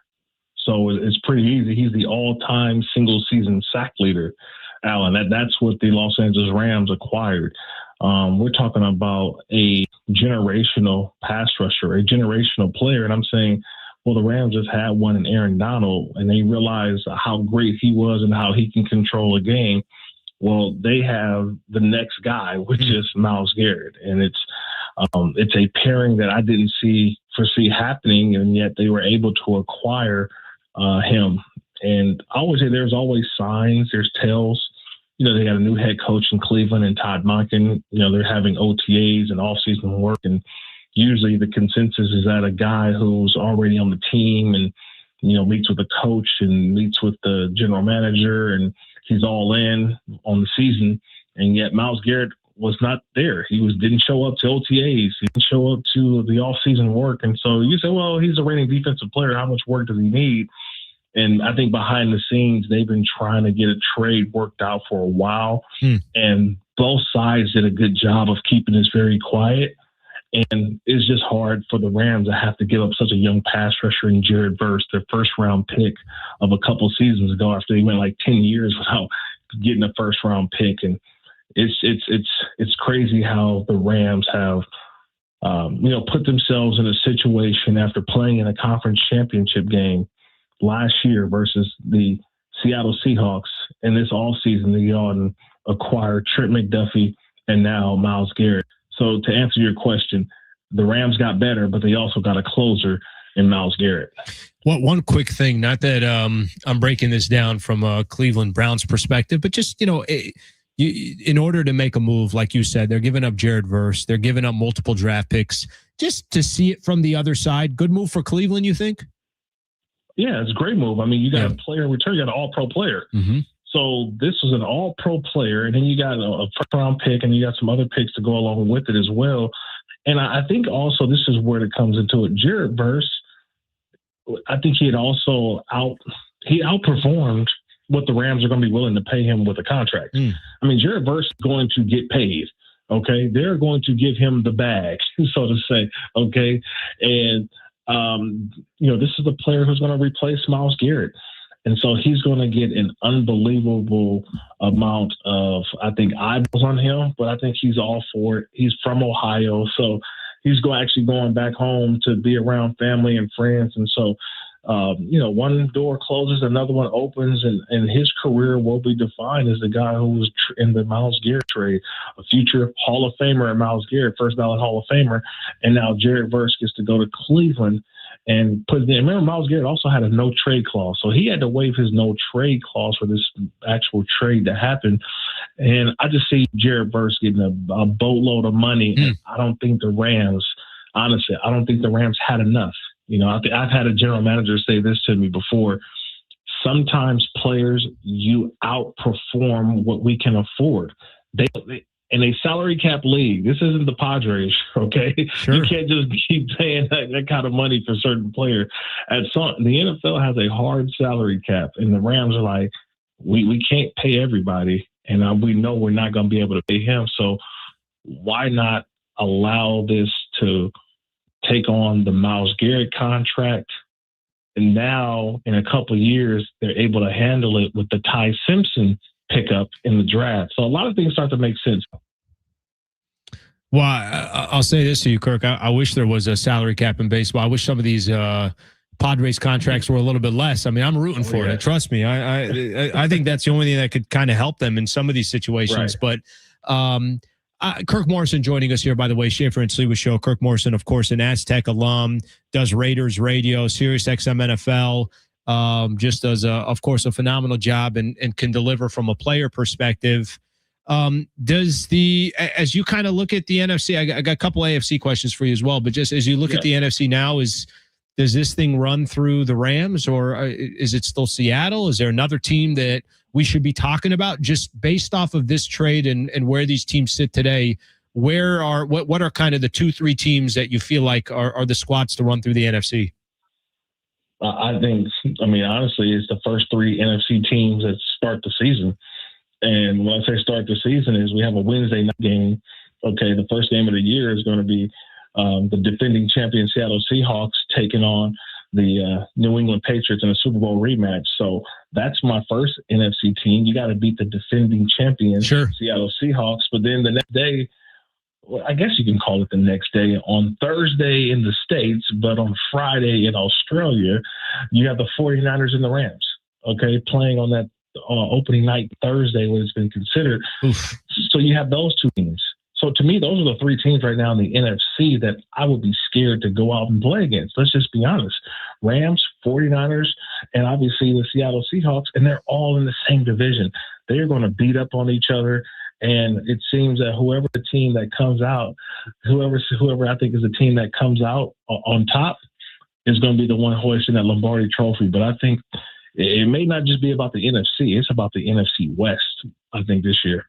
Kirk, where does your Raiders kind of fall into the mix in the AFC? And just if you can kind of maybe focus in specifically on the AFC West, what do you expect? I mean, they're one of the more interesting divisions in all of football as well. What are you expecting the AFC West and where the Raiders sit? Yeah, a lot of it's going to face on who's going to be the quarterback. And if Kirk Cousins, I think, who's going to be the starter for the Raiders, if he comes out and he's got a good start to the season, I think the Raiders have a lot of promise. I just think the AFC is so loaded, especially to that AFC West. I thought the Denver Broncos were in the conference championship game.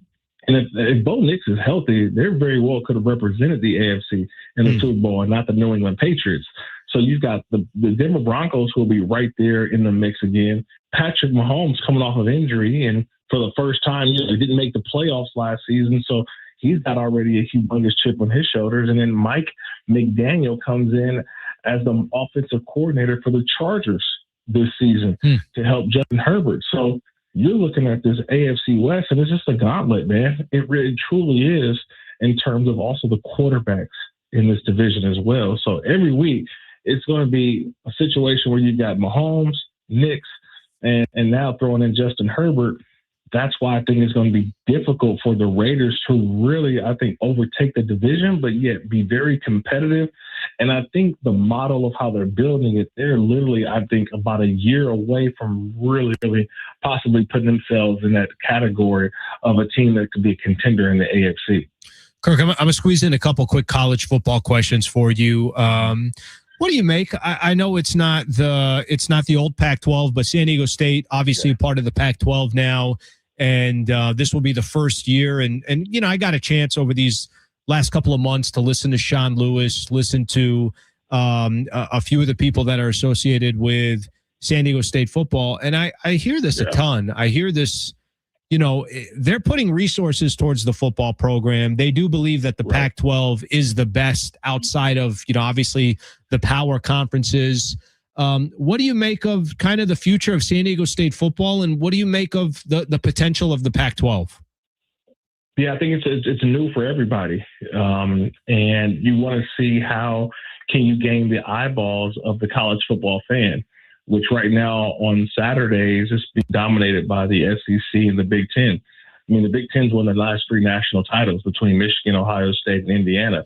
So a lot of the eyeballs are kind of focused on those big programs coming out of the Big Ten. How do we get the viewership, people to buy into the football that's here on the West Coast, bringing back this Pacific 12, the Pac-12 conference, and throwing in a couple of other universities as well. So I think right now you're going to need some teams that have to pull off some upsets. You have to go out and really have the teams that are in the new Pac-12 have to go out and really be legitimate contenders in terms of their non-conference schedule. That's how you get the eyeballs. And I think my case point on this would be Boise State. Boise State made the college football playoff out of the Mountain West a couple years ago, and a lot of people alluded to their loss to Oregon and how well they played. Think about that. Sure. How well they played. And Ashton Genty, who was the running back, how well he did against Oregon, had them on the ropes. That's the kind of play that I think that they're going to need if you want to make noise in the new Pac-12. That's what it comes down to. I think everybody's going to look at it. We see the league. They're going to have viewership, but you have to find ways, and you got to do some things. I mean, I'll be honest, like, it's a lot of unknown. I'm excited for the unknown. I think this is a new platform for the Aztecs. But, you know, coaches are going to have to be more outspoken. Coaches are going to have to do a little bit more, because what grabs the headlines is when coaches have to go out. I'm looking at my guy McGuire over at Texas Tech, who wants to be the villain, right? He's over there in fights with Texas. Or you could talk about Lane Kiffin right now at LSU and what he's doing in terms of bringing the attention to LSU.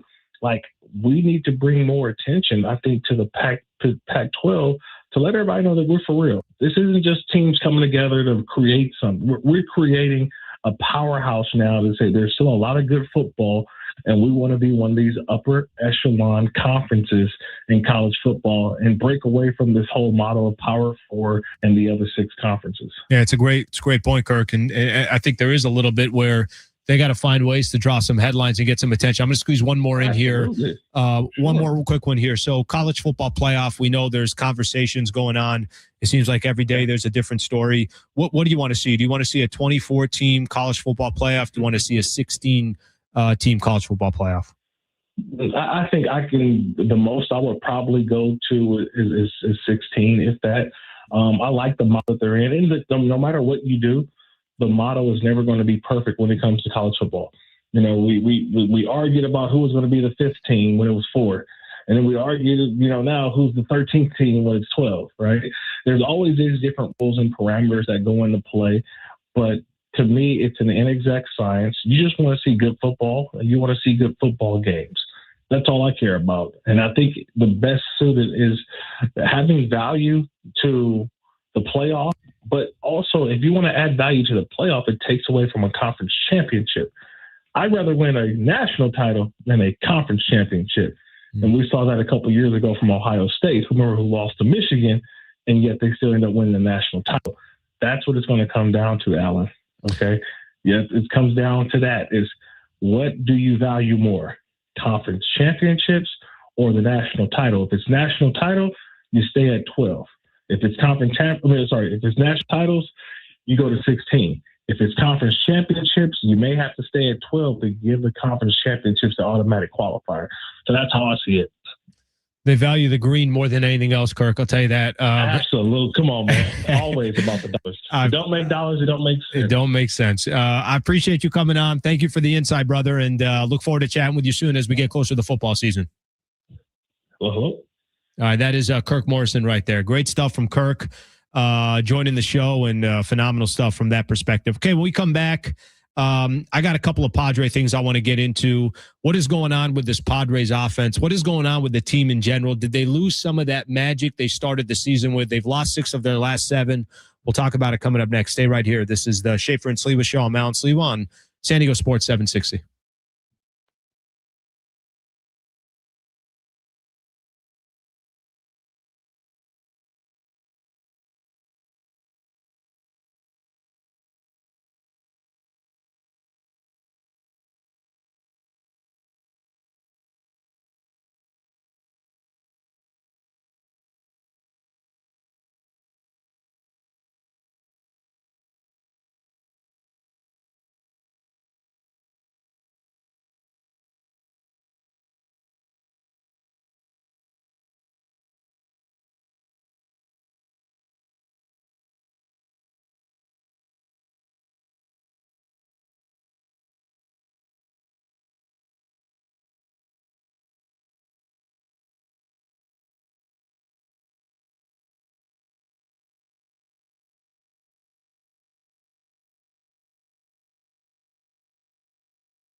All right, San Diego Sports 760, your home for live coverage of the 2026 FIFA World Cup. Get daily match updates from the opening match, June 11th, to the finals, July 1st. Hear live play-by-play of the most anticipated games and every USA match, the excitement of the World Cup in one place.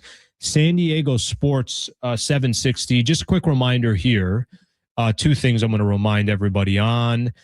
First thing, and this is something I mentioned a little bit earlier, make sure you listen for the Columbia Jordan sounder during the breaks and call in when you hear the Columbia Jordan sounder. If you do call in, you got a chance to win pair of tickets to Columbia versus Jordan at Snapdragon Stadium. That's coming up this Sunday, June 7th at 4 p.m. See these national teams play as they prepare for the 2026 FIFA World Cup. Get tickets now at sandiegofc.com/countdown26. You guys know the phone number, 877-767-4760. So if you hear that sounder between now and the end of the show, make sure you're on that and try to win those tickets. Okay. If you missed any part of Kevin Acee came on a little bit earlier. If you missed that, we're going to replay it at 5:30. A really great conversation. Kevin Acee giving his thoughts on where the San Diego Padres are right now. It's the worst stretch of baseball so far this year. I think we could be honest with each other. They've lost 6 of their last 7 games. They finished the month of May 13-15.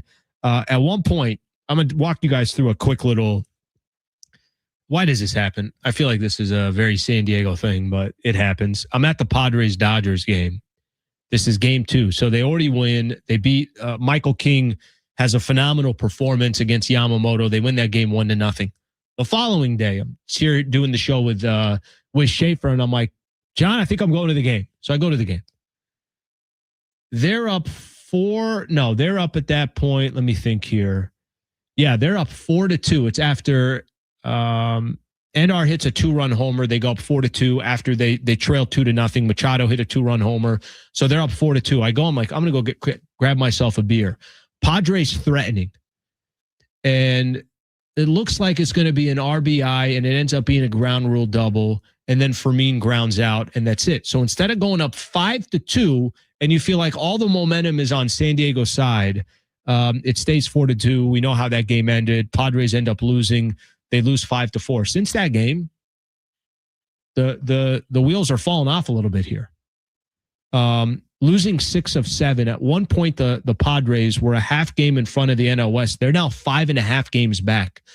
I think Kevin said something that the Dodgers have won 14 of 17, something along those lines. To be honest with you, I don't really care about the division. I really don't. I don't think that's I've watched enough Padres baseball as everybody else has that the division, it's much more of a shock that you're in a divisional race than you're not. So I'm not paying attention to the division. But when you just start looking at the NL in general, the Padres are a half game in front of the Cardinals. They're a game and a half in front of the Arizona Diamondbacks. They're a game and a half in front of the Pittsburgh Pirates, a game and a half in front of the Chicago Cubs, 2.5 games in front of the Cincinnati Reds. Listen, I like that the Padres are obviously right in the thick of things, but they created some great momentum to start out the season. You were 11 games over 500. Now you're just 6 games over 500. Maybe that magic that we were talking about at the beginning of the season starting to wear off. Maybe this is the team that they are. I hope I'm wrong. I think there's obviously plenty of time for the Padres to get back on track, plenty of time for their bats to get going. But you guys have heard us talk about this. I mean, however you consume any of your Padres content, everybody's talking about what's going on with these bats. 218 batting average, worst in baseball. 658 OPS, second worst in baseball. I don't have to sit here and tell Padre fans that you can't go anywhere with this offense.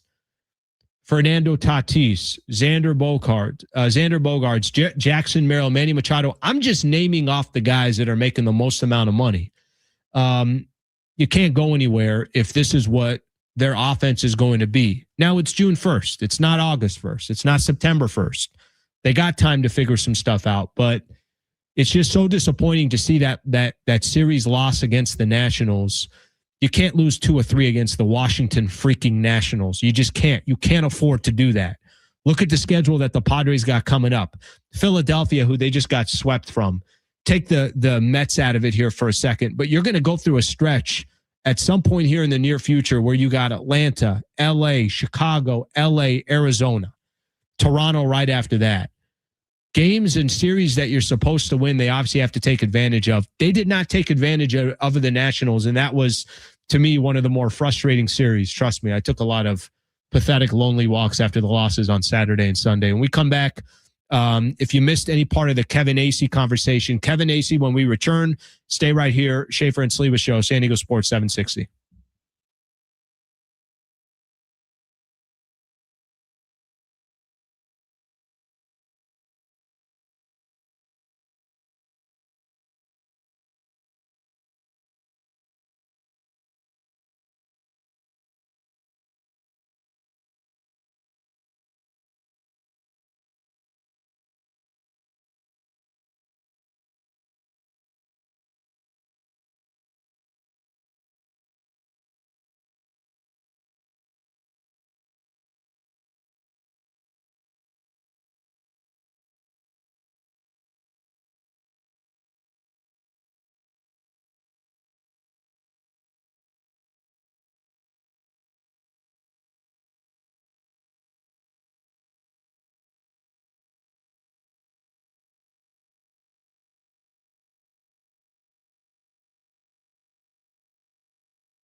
This report is sponsored by eBay. The Padres have an off day today. They're in Philly getting set for their series tomorrow against the Phillies. First pitch will be at 3:40 in the afternoon. We had a couple of huge NFL trades today. The Browns sent defensive end Myles Garrett to the Rams for Jared Verse and 3 picks, a first rounder in this year, a second rounder next year, and a third rounder in 2029. And then the Eagles agreed to send wide receiver A.J. Brown to New England for 2 picks. They got a first rounder and a fifth rounder. And we had some sad news in the NBA today as Hall of Fame head coach Rick Adelman passed away at the age of 79. Adelman coached for almost 30 years. He's spent time with Portland, Golden State, Sacramento, Houston, and Minnesota. He was currently 10th all-time in career wins. eBay is home to millions of finds, and each one becomes part of your story. From your favorite vintage band tee to the dream car you've been searching for, or that foul ball you heroically gave away, it's all there on eBay. eBay, things people love.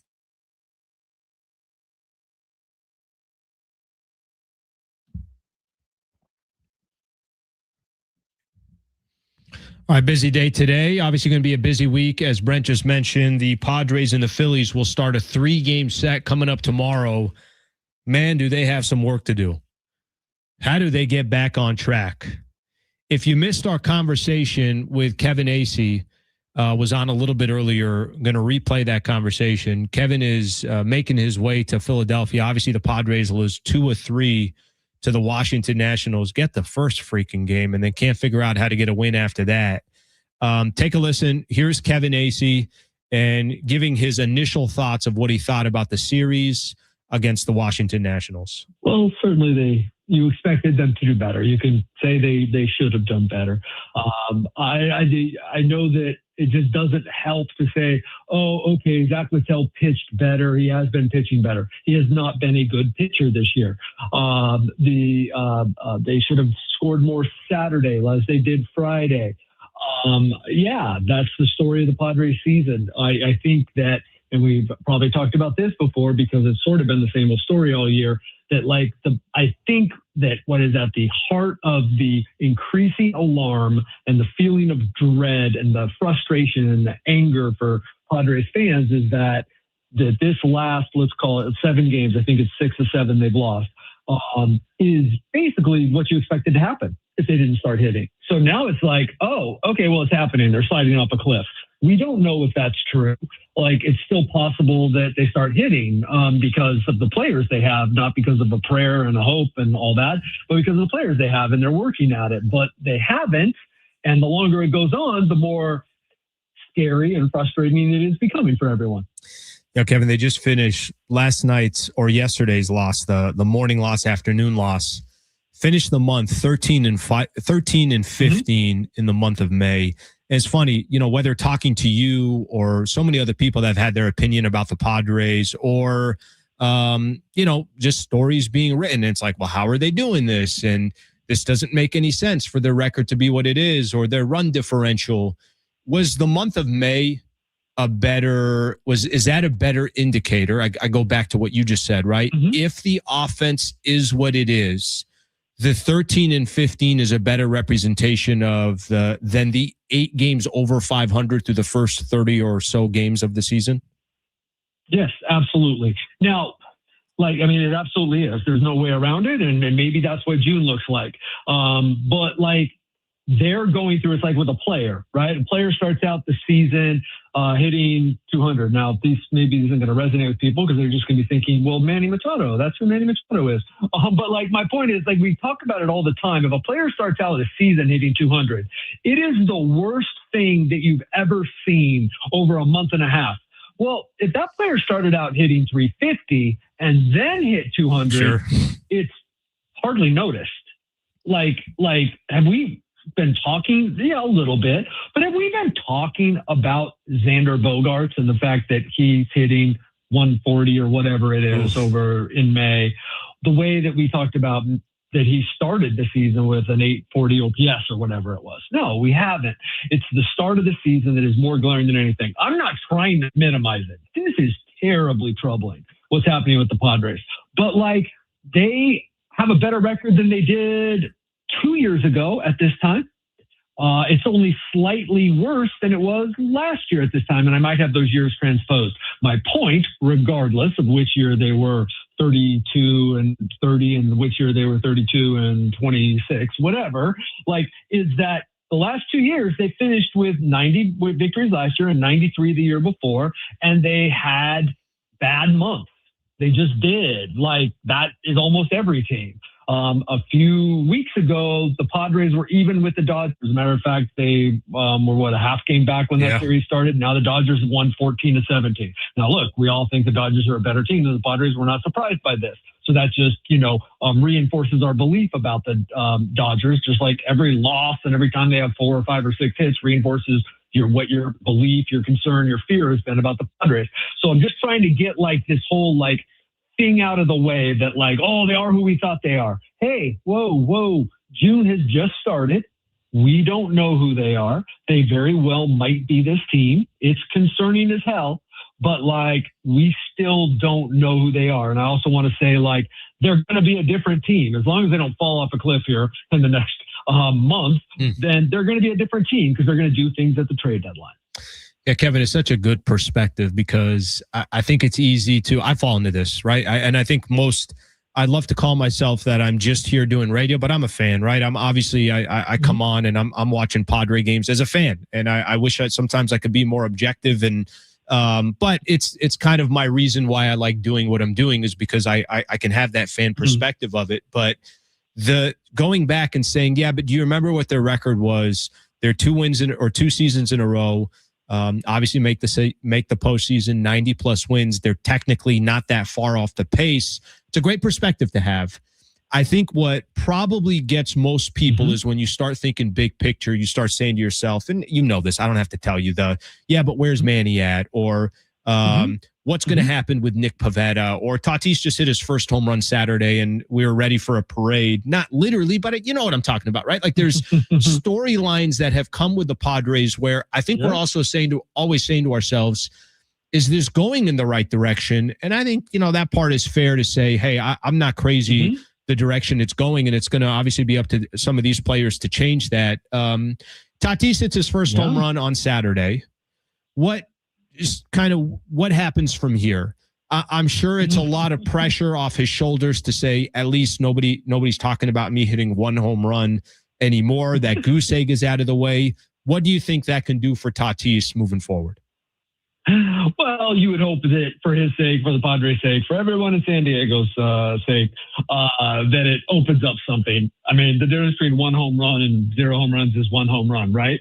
He got it, right? And what was crazy about it is you would have expected that to happen so much sooner. It was exactly what he's been hitting the ball well and he ran into one. How did that not happen in April or basically until 2 days before May was over? I still don't know, and I don't know that anyone knows. I don't know what's going to happen with him now because I thought that he'd be, I thought he'd have 12 by now. So whatever.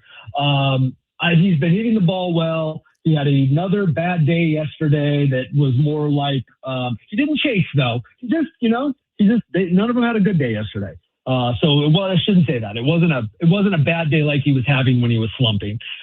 It was just an 0 for 4 day.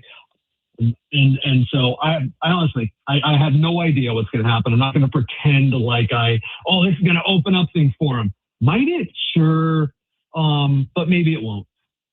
It's going to be interesting to see Kevin Acee joining us here. Schaefer and Sleva Show, San Diego Sports 760. John Schaefer out all week. But it is going to be interesting these next couple of weeks for Tatis because you're right. Either it opens something up for him and we're sitting here saying, hey, what a stretch he's got. He's up to 4 or 5 home runs, or it's kind of back to the normal. I mean, to be honest, I'd be a little bit surprised if it's back to normal, but I mean, geez, we've had such a long track record here seeing what he's been all season. It's not that he can't get on base or he can't hit for average, but obviously his power is so important to the Padres. Yeah, and that's why I sort of hemmed and hawed around that answer is I expect him to get hot, but the way this season's gone, and then I think about Manny and I think about Merrill, and I'm what do any of us know what this team is going to do? And you were spot on. It's what we've been talking about, that they've just got to be better, and that's, I think, a big, huge part of the concern here is the longer it goes on that they're not. And so, I mean, this is just a gigantic stretch coming up here. And I don't know what that stretch is. Is it 2 weeks? Is it a month? I don't know. But at some point for us for this perspective I'm providing to mean anything, they've got to go on another run, right? They just do, because they got to show that themselves and everyone else that they actually can hit. Kevin, you said something a little bit earlier about, this isn't going to be the same team. And I know what you're referencing. Mhm. What you're referencing is AJ Preller is wildly aggressive, and we'll see what happens moving forward. Can you play out both scenarios? A scenario where AJ Preller is like, yeah, this ain't worth it, and I'm not going to keep giving up assets if I don't believe that I can make a significant change to this team or that this team's got a shot. And the other side of it, that's the type of baseball they have to be playing to just allow AJ Preller to do what he's done in so many different trade deadlines. Yeah, I mean, if they were to say crater, he's not going to try to make them better for 2026. That's just not his way, and it shouldn't be anybody's way. So that's that one. That one's pretty easy. I don't know what that looks like exactly, but AJ has in the past identified, even if they were technically in it, he's identified, when it just doesn't feel like they are even close enough that a few pieces would turn them into a World Series contender. Because at that point, that's what it's about, right? So now, if they are still in it, and that means, I don't know, does that mean 500 balls? So they're 6 games over? It kind of depends on what the rest of the league does. But they start to hit a little bit better. They're looking like a better team. So I'm saying that how they're playing is as important almost as the record. Now, obviously, they have to be in contention. But, are they hitting? Does a starting pitcher make a difference? I'm talking top of the line. Does a starting pitcher that would help them in the postseason make a difference? Does a guy that every 5 days is essentially gonna, as long as you score, it's gonna get you a win? Does that guy make a difference, or is that just like window dressing? Right? Does a reliever, back end reliever, does that make a difference? Does one more bat make a difference? If not, what are you doing? That's going to be the question that is facing them. One more here, and appreciate your time as always. Padres, you put out here, Padres adding prospect Jace Bowen to the outfield. For those who don't know a lot about him, can you just talk a little bit about what this move means and what some of the reasoning is behind it? Well, he has everything that Bryce Johnson has except experience, and then he has power that Bryce Johnson doesn't have. So I expect that Jace Bowen's going to come up. He's going to get some time in left field. He might get some time to spell Merrill. And he's going to play fairly regularly, and that's what they were waiting for, because they've been talking about this for a couple of weeks. But this guy is an incredibly gifted athlete. He's not a top prospect or anything, but he's 25 years old. He came over from he signed with them as a minor league free agent after kind of timing out there in the Pirates organization. And he made it to AAA last year. He's never played in the majors. He had a really good spring. But Bryce Johnson just brought you more experience, and that means a pinch runner, a guy who you could depend on in defense.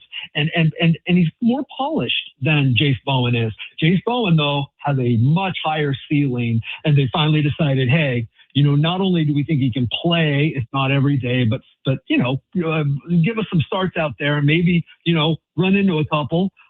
He can also be a pinch runner. He can also come off the bench and play defense. Wait till you see this guy run. He's a former football player. He committed to play wide receiver at Michigan State before signing with the Pirates out of high school. So I'm not trying to paint him as anything. We shouldn't be expecting that he's going to come and change their fortunes, but he has the chance to change a couple games because of his dynamic skill set, and they're just kind of looking for anything. This does not do anything to change the fact that it's got to be the big three performing better for the Padres to pick up. But hey, look what Gavin Sheets has been able to do for the last month, right? Look what Nick Castellanos did for a little bit.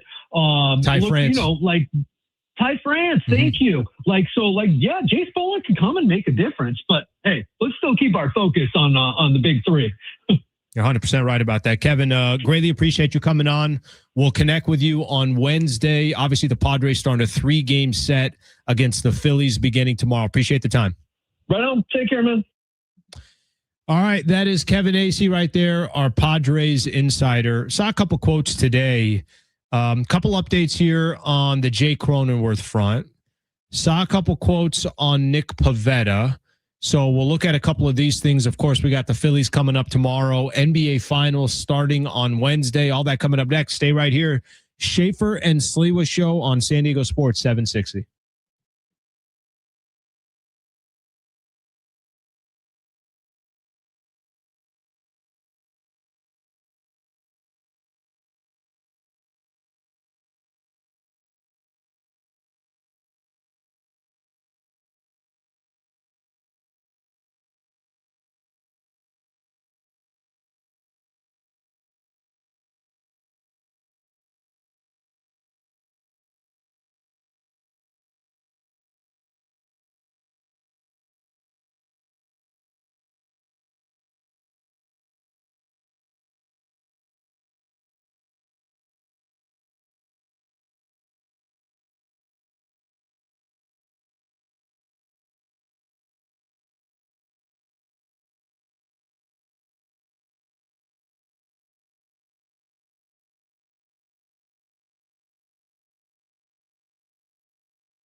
All right, final segment here. Schaefer and Sliwa Show. John Schaefer out all week, so I will be here holding it down. Appreciate you guys being a part of the show today. Appreciate everybody. I know there's multiple ways to listen. iHeartRadio app, of course, on 760 a.m. and then here on YouTube as well. So thank you for everybody being a part of the show. A couple updates here. And by the way, Padres will start a 3-game set tomorrow against the Philadelphia Phillies. Ain't going to be easy. And it's not because the Philadelphia Phillies got the best record in baseball, but it more has to do with just how the Padres just faced the Phillies 3 games. They got swept by the Philadelphia Phillies. But 3-game set starts tomorrow. You got Randy Vasquez, you got Walker Buehler, and you got Lucas Giolito. So they're going to need some real pitching in this 3-game set against one of the most dangerous offenses in all of baseball. So keep that one in mind. Again, we'll be back tomorrow starting at 3, and we'll get you ready for that series. and have reaction as some of those games will be going on. We did see some news earlier today. Maybe this came out yesterday, but I put it in my notes here. Craig Stammen talking about Jake Cronenworth still going and having those concussion symptoms. I'm going to read you a quote here. He said on his return, "It's not something that is going to happen here really quickly. It's going to be a slow process." So don't expect Jake Cronenworth back, obviously anytime soon. I know Croney was struggling with his bat, but of course you just want to see the man healthy. And as of right now, that is not the case for Jake Cronenworth. So keep that one in mind. Probably not going to see him here for a while. The other piece of news that is so critical to the Padres, right-handed pitcher Nick Pivetta has started a throwing progression as he makes his way back from that flexor strain in his elbow. So let me read you a quote right here from Nick Pivetta. And honestly, I think so much of this season will probably ride on the health of Nick Pivetta. I mean, I know there's a lot of factors to compete for a World Series in baseball. You need a lot of things to go your way, but your ace and Nick Pivetta, clearly you need him to be ready to go and at his absolute best of health when he gets close to the playoffs, and not even just close to the playoffs. I mean, just to kind of get in the postseason, Pavetta's going to have to be a big piece here. Here's what Pivetta said. "It's just making sure my arm can move, and my arm moved fine. It won't be until I get off a mound and get some length and put something behind the ball that we will know how I feel." So I'm not really 100% sure what to make of that. Are you optimistic of hearing that Nick Pivetta is addressing anything? I know that probably you're not going to expect Nick Pivetta until after the All-Star break, if and when he's able to go. So some important news around the San Diego Padres in regards to that. Couple other things I'll mention here real quick. If you're a big NBA fan, or maybe you're just a fan of the NBA Finals, saw this a little bit earlier. Game 7 between the San Antonio Spurs and the Oklahoma City Thunder has surpassed 2 billion views across social media platforms, becoming the most viewed NBA game ever on social. The series now owns the 2 most viewed NBA games ever on social, with Game 1 reaching 1.9 billion views. Kind of an interesting stat. I don't really know what to make of it. I know they probably did very well, and the NBA does very well from a social perspective. I know that. But the metrics now are so different than they were 5 years ago. So breaking records is probably how it's going to be. I'm assuming on a year-to-year basis. I get it. Some series are going to be a little bit more exciting than others. I kind of feel like it's the international factor with Wemby, pretty much being the king of France, or whatever you'd want to call him. Sure. It would almost be like a similar impact of if the Rockets would have went to a finals when Yao Ming was there. Yeah, and I think also, too, I go back to it, 5 years ago, the amount of people that are consuming, sports through streams 5 years ago is a lot different than it is today. So I think the way we're watching, obviously, the way sports is being consumed, I'm not going to be surprised that this is something that happens on a year-to-year basis where they're breaking records. Look, I'm looking forward to Game 7. I'm looking forward to the NBA Finals. If you thought these streams were going to break records a little bit earlier, I was talking about the ticket prices to get in at the Madison Square Garden was over $4,000. So imagine if you take the New York Knicks market and you take that fan base, add in the Victor Wembanyama, put that together, it's obviously going to be pretty special stuff. Okay, we are back tomorrow starting at 3 p.m. Of course, you could catch Ben Fletcher and Sammy Long at noon. Make sure you tune in all day tomorrow. We will have a ton of local ready to go for the Padres and the Nationals. Appreciate everybody being a part of the show. Hope you guys enjoy the rest of your Monday night.